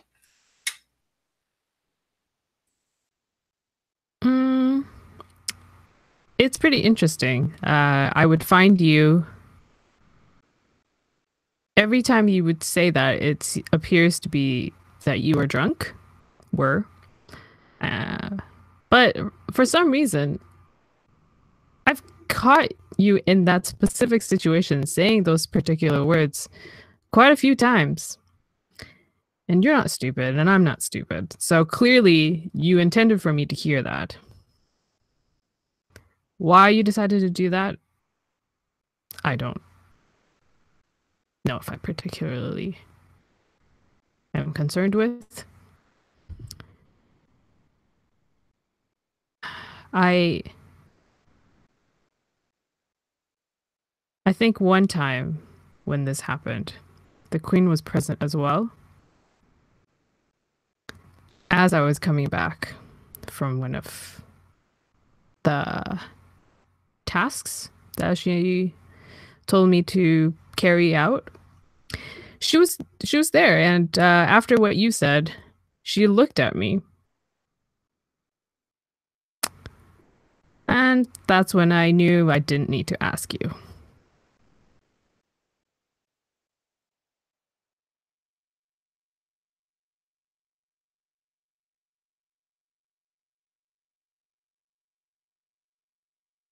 What are the effects of the poison?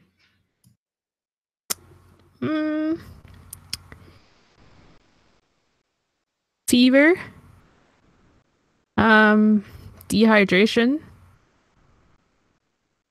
death, in that order. Yeah, it always works. This I know. How quickly does it work? About 2 days. I'm sorry, my internet's being weird, but where did you get this poison? I don't know if you answered this question already, but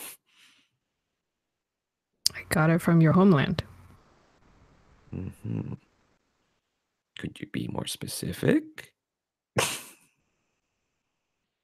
I bought it Fair enough. at the instruction of the queen. I think that's what you were asking.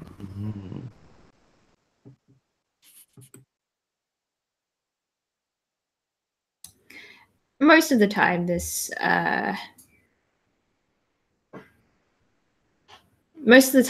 when the poison runs through somebody's veins, they simply go through the stages that you mentioned and then die. But sometimes something very strange happens. What is it?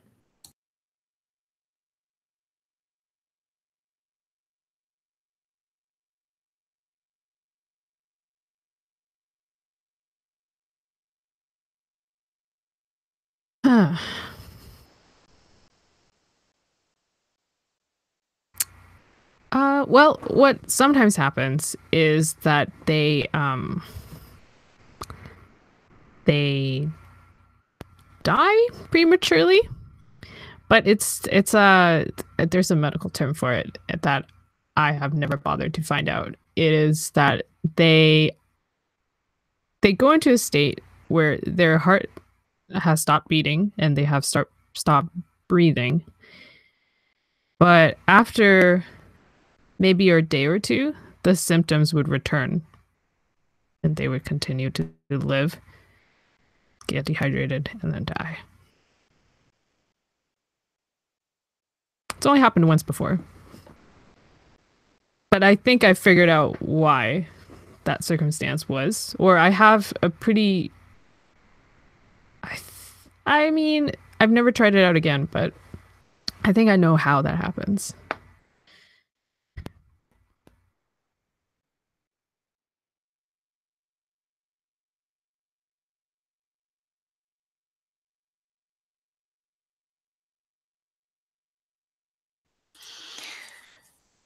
The queen thinks more highly of you than you do of yourself. How do you know this?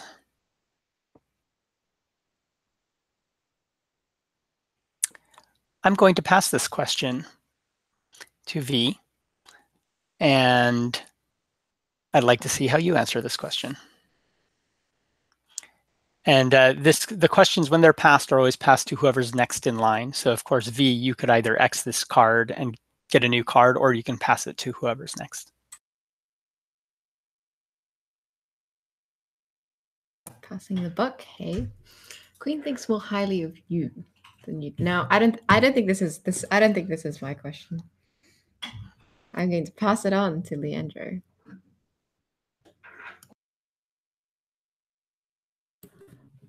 Okay, so the queen thinks more highly of you than you do of yourself. How do you know this? I think because I think she just tells me this outright she calls me to a private area and just I think this has been weeks into this. And I could tell that there's like not even a game, 4 or 5 games of intrigue and juggling and alliances and whisper talk around us. And I think the queen kind of she's noticed that I've managed to keep myself above all this. I think I don't think she's noticed. I don't know. I can't speak for everyone else, but I don't think I think she's noticed that I have done my duty in keeping to myself and being upfront in wanting to keep this peace talks going, which to me is the most important part of this journey, not whether she wants to be queen or not, or whoever's in love with who, or what houses are going to be restored or whatever. And I think she respects that. And I think again, because I think we established the queen can let her emotions control her a bit. I think she does say that she envies me in that. She envies me in my position. And because to me, I'm just doing my job. I'm just, keeping myself down low, just concerning myself. So I make myself look like a fool or just some naive person who wandered into this nest of vipers and is going to be stabbed and is going to be poisoned at some point. But I let that all slide, and I think she just confided in me that if that this brokerage, this marriage, is kind of a way to get away from all that. Give yourself up to someone else. Just let it all go. I think she tells me this because I'm the only person who's not going to bring this to anyone else, because no one cares for me other than being a piece in their games.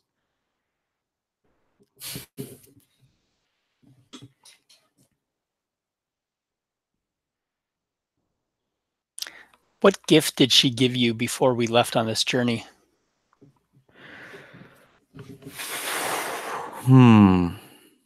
It was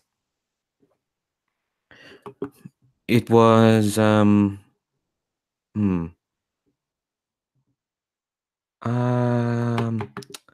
I should say, what I public gift should she give you? public. Yeah. Okay, because I was thinking of a private gift. Publicly, I'd say she gave me a. I would say it's a sort of ring. No, it's some sort of bracelet. It's a symbolic bracelet because it is one that was made in our lands, and I say no, probably not a bracelet. It will be a ring. But it's a ring of symbolic import to our people because it was made a long, long time ago, and it's forged in this sort of way that only our people know.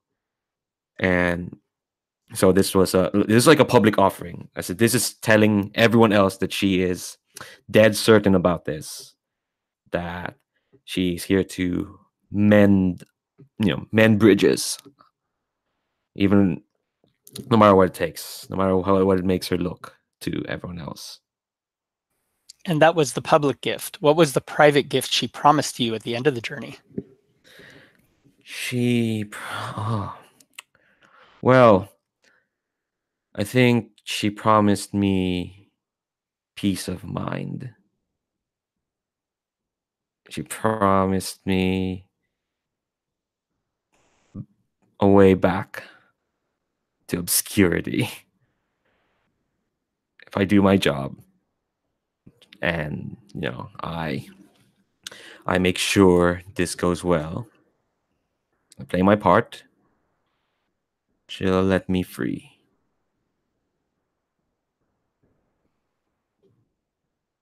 After your talk with the queen, You maybe not immediately, maybe a couple days later, you start feeling unwell. And maybe your temperature has gone up.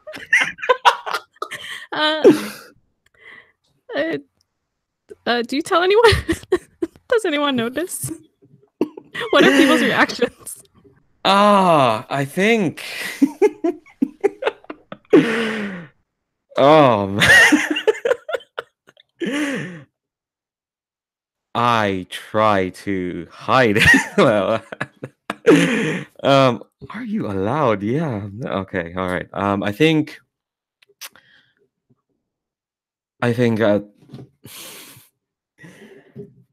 I still don't think I have reason to trust many people. Again, I'm playing my part. I'm here to be, to be a symbol, a part of, all this. And part of me wants to ride it out to like, just, keep to myself. This it's just a fever. It's gonna pass, I've had fevers before. I mean, like I said, our land is hardy and, bracing winds and all that. It'll pass. It'll probably pass. Hey, man, are you okay?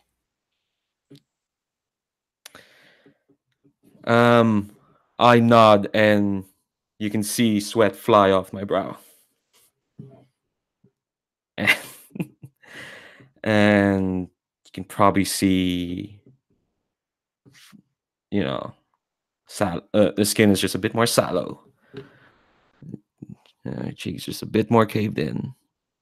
And hair is shiny in perspiration. But I say I'm fine.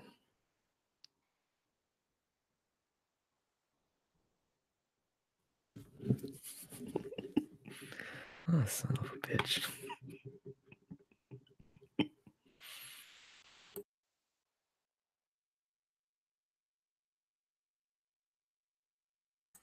And Tavi's prior question, or sorry, Agatha's prior question, like because we had passed, it just keeps going around the table. What do you do for the queen that no one else can do?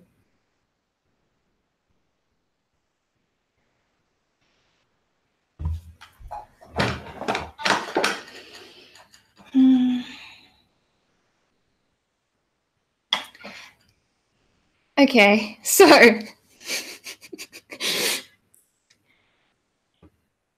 this vial of poison was purchased with the Queen's permission, but it's not a secret because the mother of the Queen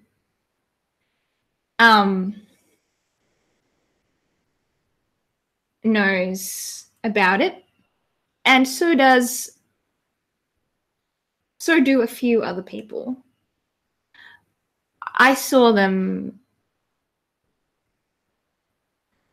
I notice spies because I am one in a way. I see people watching when they shouldn't be and overhearing and seeing things. And what I do not for the Queen, but for the one who I truly serve. But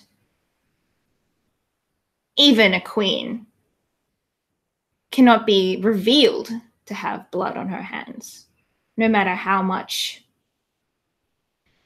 blood she has. And so when the envoy's heart stops, just as it's meant to, when his skin goes cold and his body seems to have breathed out the last of its life, I take the antidote that I had given up almost everything that I had for, and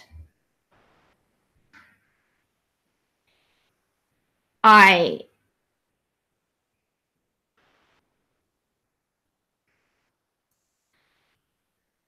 I secretly and quietly pour that down the envoy's throat.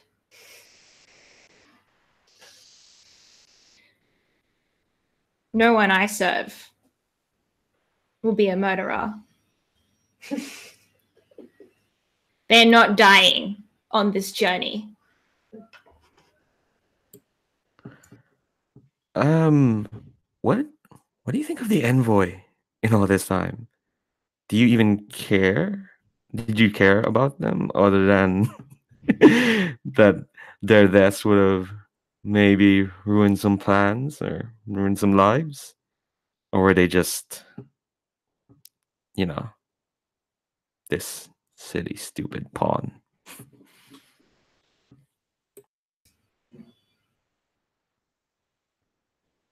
I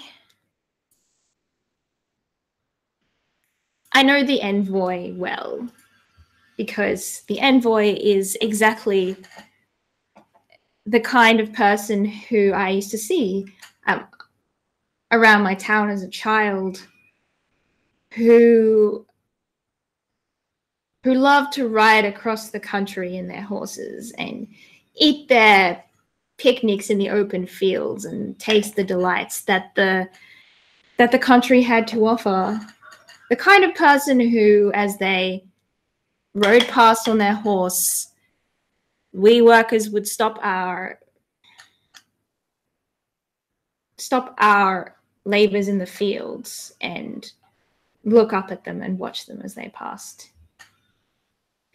So, to be honest, the envoy's death would not have weighed heavily on my heart. But it is not of great importance.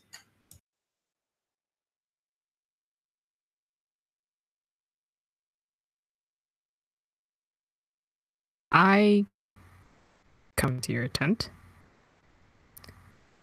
What have you done?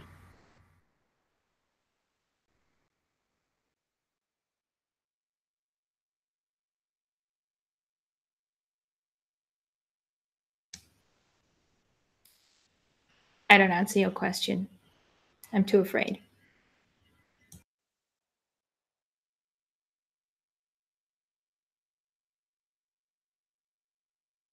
When I leave right after, what do you wish you could have told me?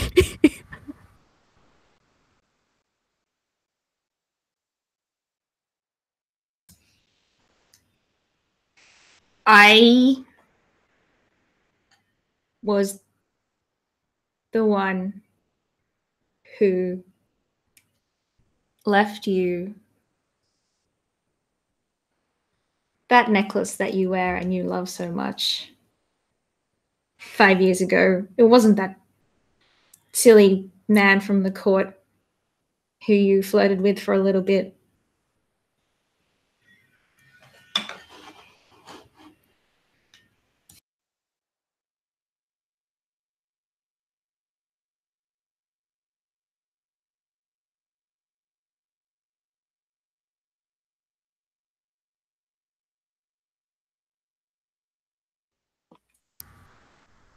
um, When you're summoned before the queen. Oh. Guess. Oops, I think, hold on. Did I go the wrong way? Were you ready to go to the next card, or were you asking a question of Haley? I had a question. Okay. Just one last one. Ignore the cards for a moment. Okay. My question is, when the queen summoned you, and threw a dagger at your feet and said, "You know what to do." What do you think she meant, and what do you do?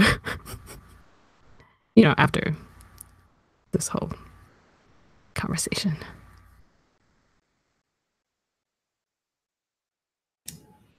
Oh,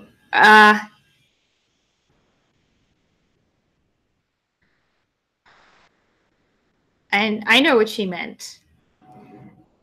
And I finally understand what the oracle said. all that time to the mother of the queen. But I do the only thing that I think might save me, and I go and give this dagger to her, to the mother of the queen.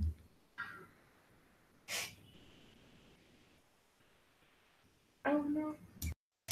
Otherwise, I'm not long for this world.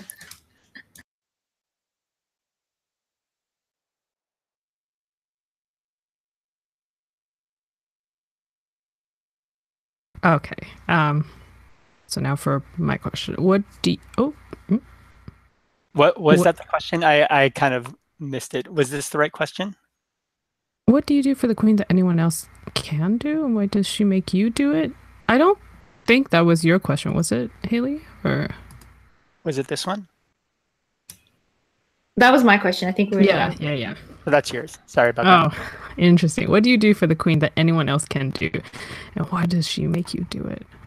Hold on. Let me see. Who is... Oh, okay. I'm gonna pass it.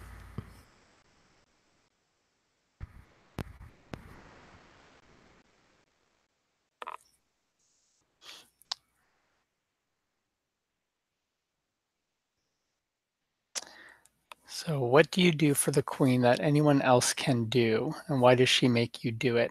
I'm going to X this card and choose a next card. When was the last time the queen hurt you?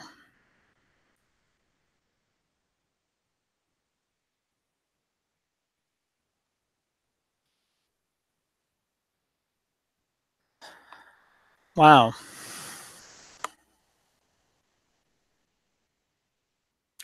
It was such a long time ago.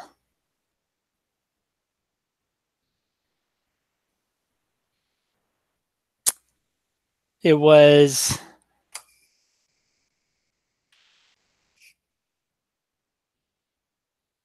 so long ago that I was much younger then, much younger. And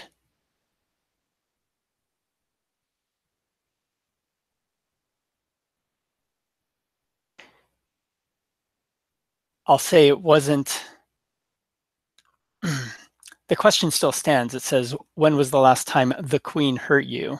However, at the time, it was a different queen. And she said, you will be loyal.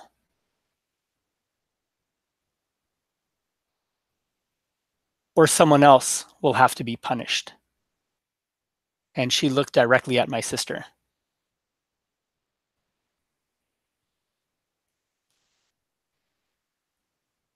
And I was not loyal with her request. And my sister was punished. And sure, she was the one who felt the physical pain for that transgression. But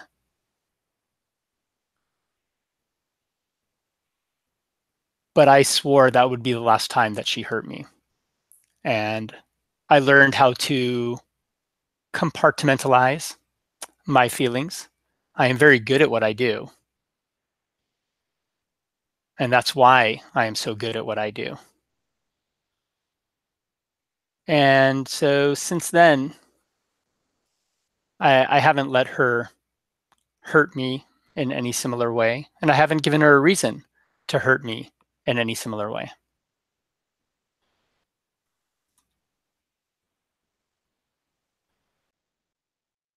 Did I know about this? Do I know now? I don't think so. I remember, I mean, I was young, and young memories, I know inherently are unreliable.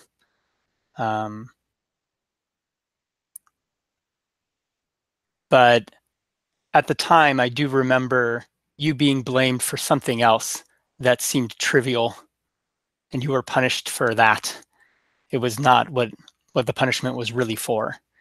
It was for me to see what the possibilities were. Does the current queen know? Or does she truly believe in the loyalty you've displayed to her? I don't think so. The only way I think she would know is if her mother had told her. And I just don't think it would have been in her best interest. So I suspect not.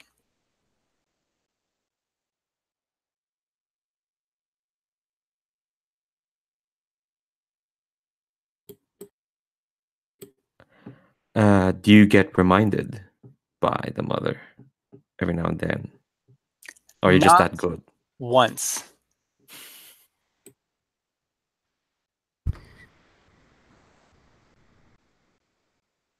So is your loyalty to the current queen from your heart? Or is it merely just to carry over? I compartmentalize very well. Sometimes it's hard when you do that to understand exactly what feelings come from your heart or your head, or wherever they come from. So that's a difficult question to answer, I think, for me. I'm running on quite a bit of instinct at this point. Would you say that you're avoiding that question for yourself then? Yes. Let me tell you about one time.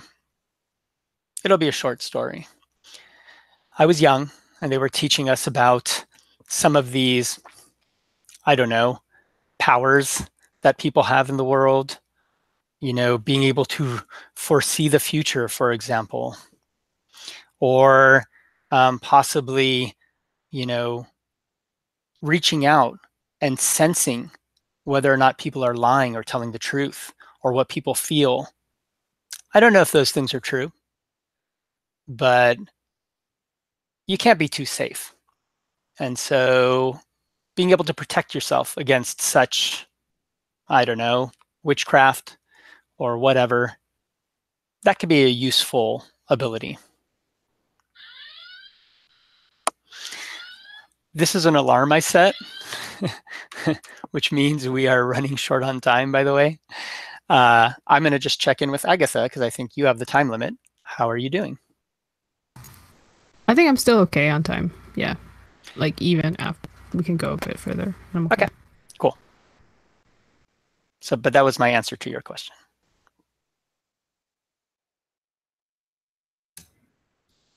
Who did you threaten with the same strategy?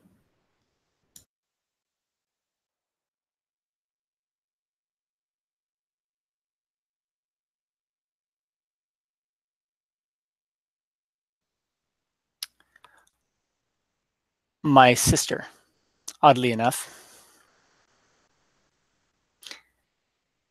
But, you can rationalize that, right?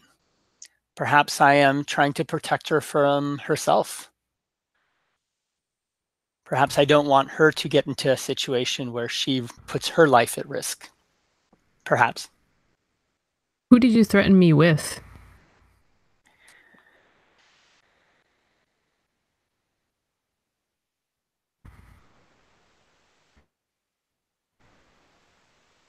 You're the only person I knew that you had at least grown comfortable with from an early age. You only seem to have one consistent friend. And, he's been with our family for a long time. He moved with us to the court. He's with us right now. Did it work? Did the threat work in your eyes?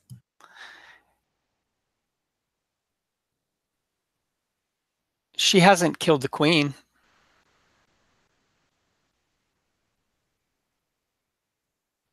I believe so.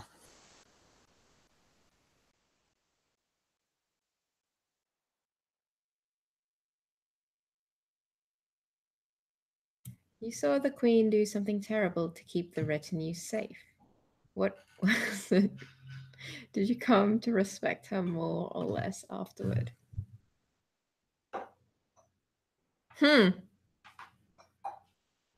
Let's assess where we are in the retinue, because we had the threat. It was antidotified. And then after that, what did you do, Haley? Okay. Oh, I gave you the dagger to tell you that the queen was planning to kill the envoy. Yeah, so I got the dagger, so I know that the kill was planning to kill the envoy, but evidently the envoy is all G. Okay. All right.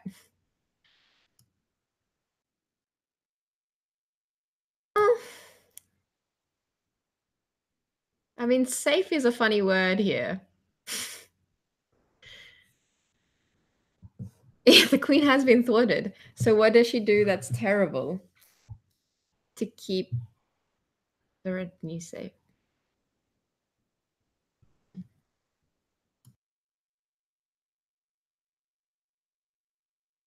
Oh, okay. I know what this is.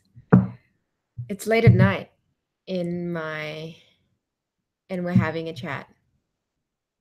And I pull out my and I tell her that her plans have all been laid bare and all have come to nothing. That there is, and I say to her, you know, as a child, you tried to run away, you tried to disclaim your own blood. There's a vial somewhere in this world that could tell you conclusively, but I don't think you even need that to know what ties you to me. There is no way out. There's never been a way out. Otherwise, I would have found it. And I think I see something in her give in terribly. And I think she like nods. That's what she did. And did I come to respect her more or less afterward? I think you would think that I come to respect her more for finding her place in the world. But actually, unbeknownst to me, when I wake the next day, I realize I have come to respect her less because I thought she would be able to do the thing that I couldn't. And in my heart of hearts, I'm very sad about that.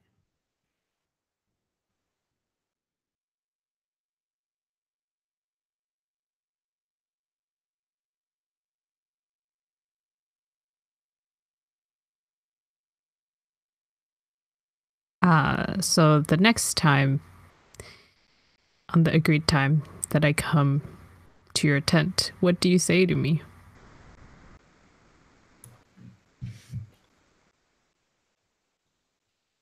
I think I say to you, what's done is done. And what is yet to be done is for us to march into the city and to set up the meetings. And I say, will I have your help in this matter? In whatever matter is yet to be done. I just glare at you with my eyes as I say this. And we'll find out.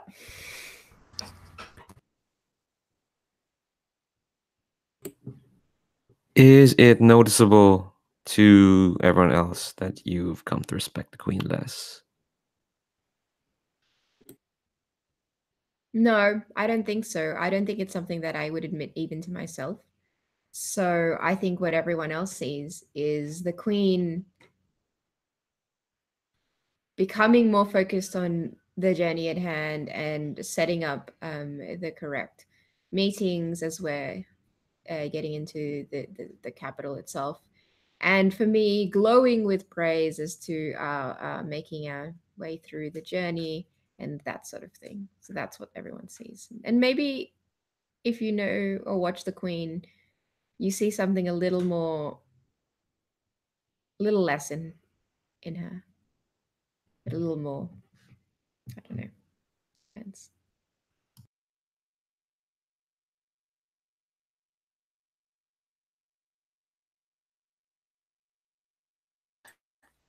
What's the mood of this city that we are entering? How are we being greeted?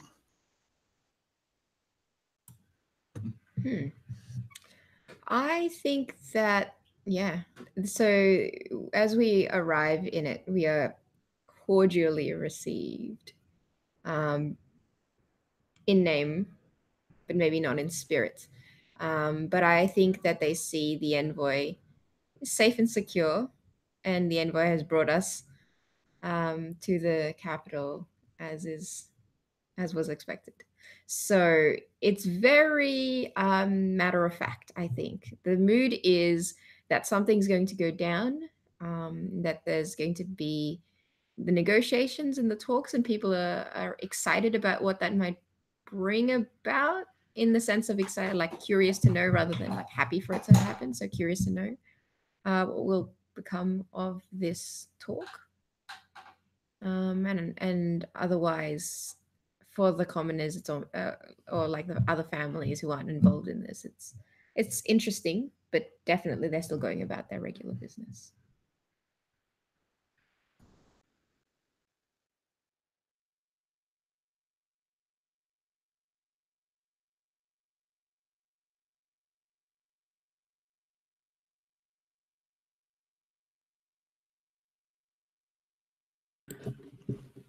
What is something you do for the royal family that's prepared you well for this journey? I'm gonna pass this question because I'm not part of the royal family, and I think Haley would have more interesting answer to this. Yeah, I'm going to pass it along as well.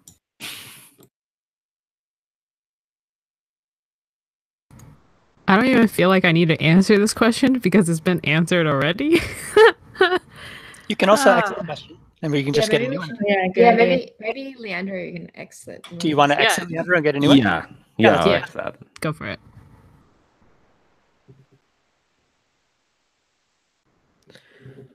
The queen sometimes show interest in your personal life. How do you respond to that? Why? I guess this is we're now in the main city of my land, which I know fairly well because I wasn't just bragging when I said I know every part of this place. Like I made sure of that, and I do think in these talks, um, I do think I kind of become more of a somehow like I think after because I've had a near death experience, even though I probably passed it off as a fever, I'm still blissfully unaware of all this. Of all this, I think this is building on from when the queen did did say that she envied my position in all this, and I've noticed that though she has thrown herself into the work, into making sure this happens, and I think she works more closely with me than with anyone else with the retinue now because I know this place and I can help her, and that's my job, and I'm doing my job very well. I'm making sure all this happens, and I think in the middle of all this, that's when conversation just happens. You work close enough with a person enough times, and if that person is not trying to get away from everyone else, but like wants to carve out another piece of their life that has been touched by all of that that happened. I think they do ask me about the mead, about the greasy falcon, and about the family that she's entering herself in. And I think to I've maybe when I was allowed to go into the pub, I kept that guarded, but to her, I think I kind of respond in um I'm a bit surprised but I kind of like I let my guard down around her because she's let her guard down around me. And so I kind of like I reciprocated her questions. I answered them fully. I answered them honestly. And I think I don't ask in kind. I think there's still a sense that no, she's a queen. She's lived through some sort of life that I worked really hard to not be a part of. But I respect that she needs an out every now and then, and that's my job. And if it helps this this alliance, then I'll do it. How do your feelings towards the Queen change during as a result of your conversations? I think I see her more. This is gonna be a lame answer, but I think I do see her less of a queen and more of a person who's been put in a position of incredible stress and incredible, responsibility. And it was a position that was put on her, is what I get from why she's asking all these questions. It was a position that I don't know, I could tell she wanted out of, but yeah, I begin to grow less wary around her specifically. Don't think I'll ever trust anyone else here. But I think very much I've come to respect her just a bit more. Oh, I love it because she's the one who also attempted on your life. Anyway, Yeah. the great irony. But I think the one question she does ask you is, what price would you pay for freedom? What do you answer? Oh, what price? Oh, even just a week ago, it would have been any price. But oh man, oh god. I think I'm conflicted about that because I've let my guard down. I've let myself be enmeshed into inner workings of this of despite myself, the inner workings of this retinue. I've enmeshed myself in it just by letting my guard down around this queen. So a week ago, it would have been any price. I wouldn't have cared about any of them. I would have given them mead and then I would have walked away if I could. Now I've made myself important after all this time. Now that we're on my turf.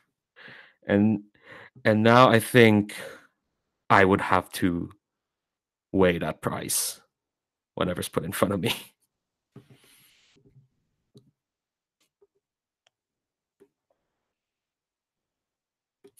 Yeah. So now that you've gotten closer, a lot closer actually, maybe definitely unexpectedly closer, I guess, for you. Why are you uncomfortable with the Queen's impending marriage? Because I know what she signed herself up for. She as I think I realized part of why she's asking these questions because truly she didn't know us. She didn't None of you knew us, honestly. You're just using us as a backdrop for your bullshit. so I think I don't because I like to say my land is far different from yours. It's harder to live in. You're actually, as much as the fate of her kingdom is put on her shoulders, here you are expected to do the work. 100 hands builds a land. You're expected to pitch in. And I don't think she realizes how much is actually going to be asked of her. She desperately wanted to escape one life. She didn't even look into what she was signing herself up for. And I don't want to say that to her because it's It's not gonna make her mood any better.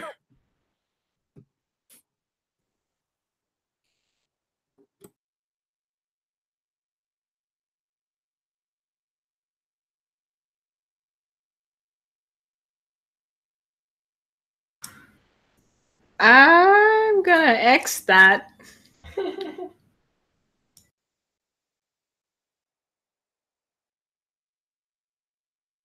Well, there we go. So when this question comes up, this signals the end of the game. Now, unlike all the other questions that we've answered before, we are actually going to continue in the same order that we are to answer this question one by one. So we will all answer this question. Now, the rules do not explicitly say exactly what this looks like, but I can tell you what I've done in most of the games that I've played, and works pretty well, is, you know, instead of just answering in sequence, yes, no, or whatever, we kind of paint the scene or create the situation as we're answering the question. So what seems to work pretty well is as we're answering this question, we're kind of establishing more and more fiction around what this attack looks like. And, you know, in this sense, because Haley, it's your turn, you would probably start by at least showing us something about the attack. Maybe. I mean, I've also had people say stuff like, oh, I'm not there, I'm doing this thing and whatever, right? But kind of over the course of, you know, this round, we will see what fiction comes out around this attack. Yeah, mine's really easy. So I'm at the outside door, and a woman asks me a woman who I recognize from another place and time, asks me if I will let her in and offers me 10 gold coins. And I take them and I open the door.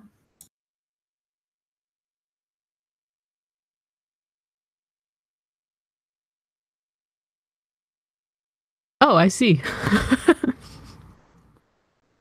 Okay,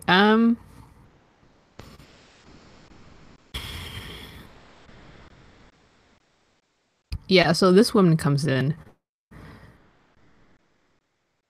I think like to the banquet that's going on. It's the envoy, it's the queen,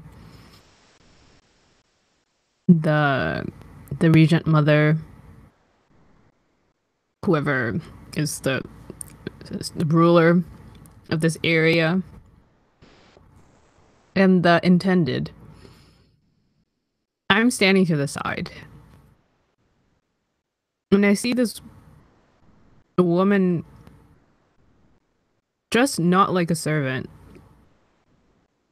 Just not like anyone of the court. Come up and reach into her pouch. Draw up like she's going to throw some kind of powder. And I throw myself at her.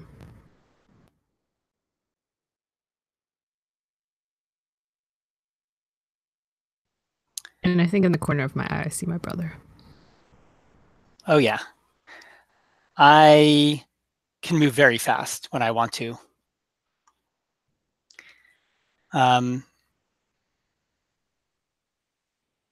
And what I do is I pull my blade out of its sheath. And this is not the blade that I was carrying for most of the time during this journey, which is made in our lands. Instead, this is a blade I have picked up pretty recently on the streets here, or I was given. And I turn and sink this blade into the chest of the betrothed. And I quickly turn and sink this blade or slice across the throat of the guard, the local guard that is here. It's a somewhat private banquet, right? We had, you know, I am here as the protector of the queen. And then I turn and with as much accuracy as I can, I take that blade and I throw it through the air, attempting to lodge it into the Queen Mother. And I think back to my conversations with our young queen, and her promises that I can get revenge on the one who killed our family. And I mean, in theory, at no risk to myself, right? This will look like just an assassin coming in and causing havoc, right? And then I just need to knock an arrow and throw it into the assassin's body. I didn't even think my sister was going to help with that. That made it a little bit easier. But yeah, those are my thoughts as the knife is flying through the air. So there is a glint as the blade whirls through the air, and I look at my daughter and I smile and I stand very straight. And then I don't stand very straight anymore. I topple over. And I think this is the last thing I can do for you.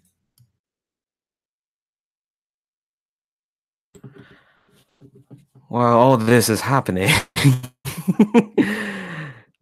once again, left out of everything. While this is happening, I think I'm going to take the queen's hand, and I tell her that it's not safe to be here. And I take her away before, I think maybe we pass the we pass the body of the Queen Mother, and I take her away from the scene, basically, away from harm. And yeah, that's the most I can do. Now, I will ask a question of everybody right now. I've played this game many times, and almost all the times I've played, and if we play by the rules, we end here. There was one game I played where the queen did die during this round, but we felt like we wanted to see just a little bit more, and we actually played out a little bit more, and it worked out really well. But that was just once out of many, many games. But my question is, are we satisfied with our ending here? I super want just like a super short epilogue. Sure. Almost like immediately after. Yeah. In the spirit of continuing our circle, anybody can pass, but why don't we each go in order and see if there's any other epilogue stuff that we want? So I'll go on to Haley.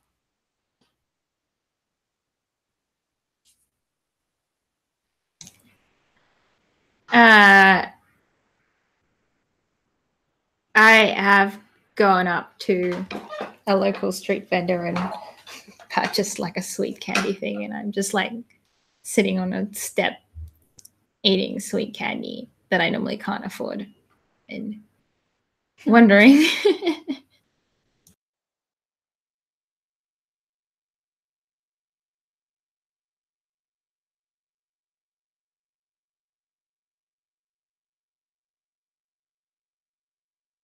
Okay.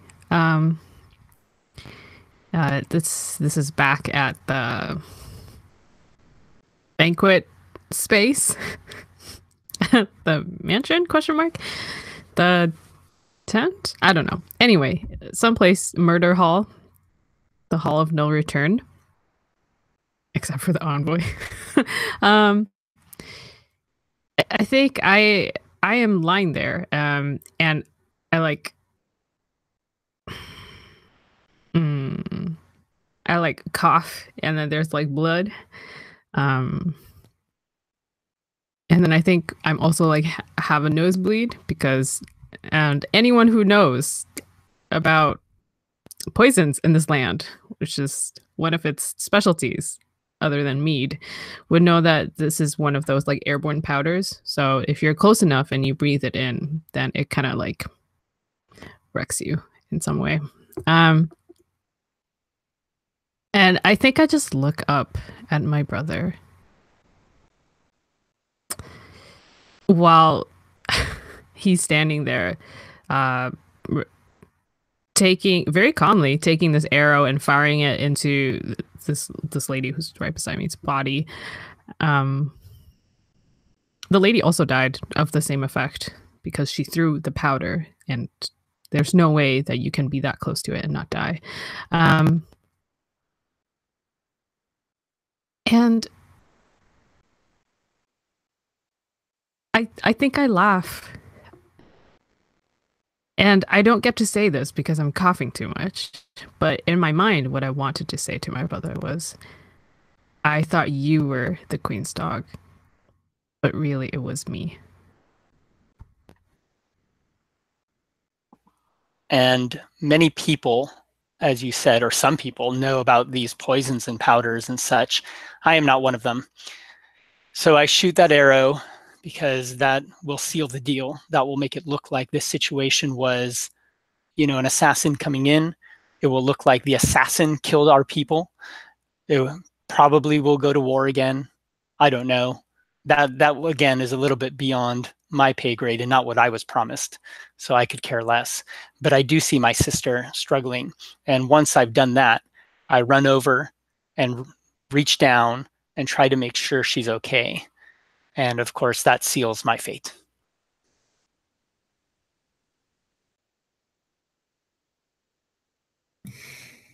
I survived. No, I don't think I need an epilogue.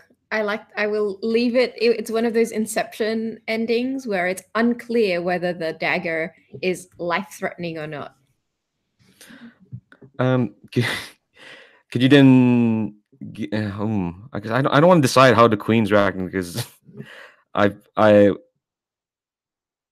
think I dragged her to basically what she was using as a study, and she is probably hysterical. I keep her there for a few hours until I don't know things subside in the murder hall, and let's see, we didn't have a. Can I clarify? Is the retinue just us? It was just us, right? Oh and that is part of the premise of the game. The queen has, invited you and only you, our group. Yes. Yeah. And I think once hours have passed, I think a guard that I knew comes in and tells us that the commotion has subsided. Also, all your people are dead. But I bring her back to the murdered, the hall, and I think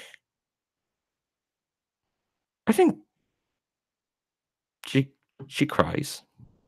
She cries over. Who does she cry over? No, she cry over her mother, I think, because they broke apart at the end,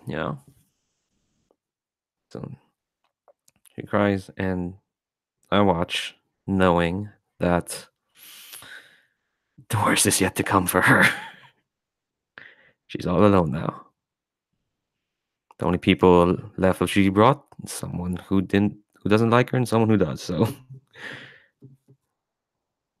except for her.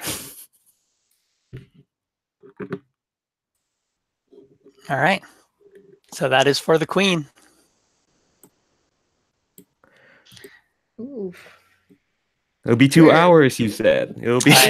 I'm a bald-faced liar. I told you those timings are completely inaccurate. And I did preface that depending on how much bullshit these people are going to spin, it's not me, or not just me.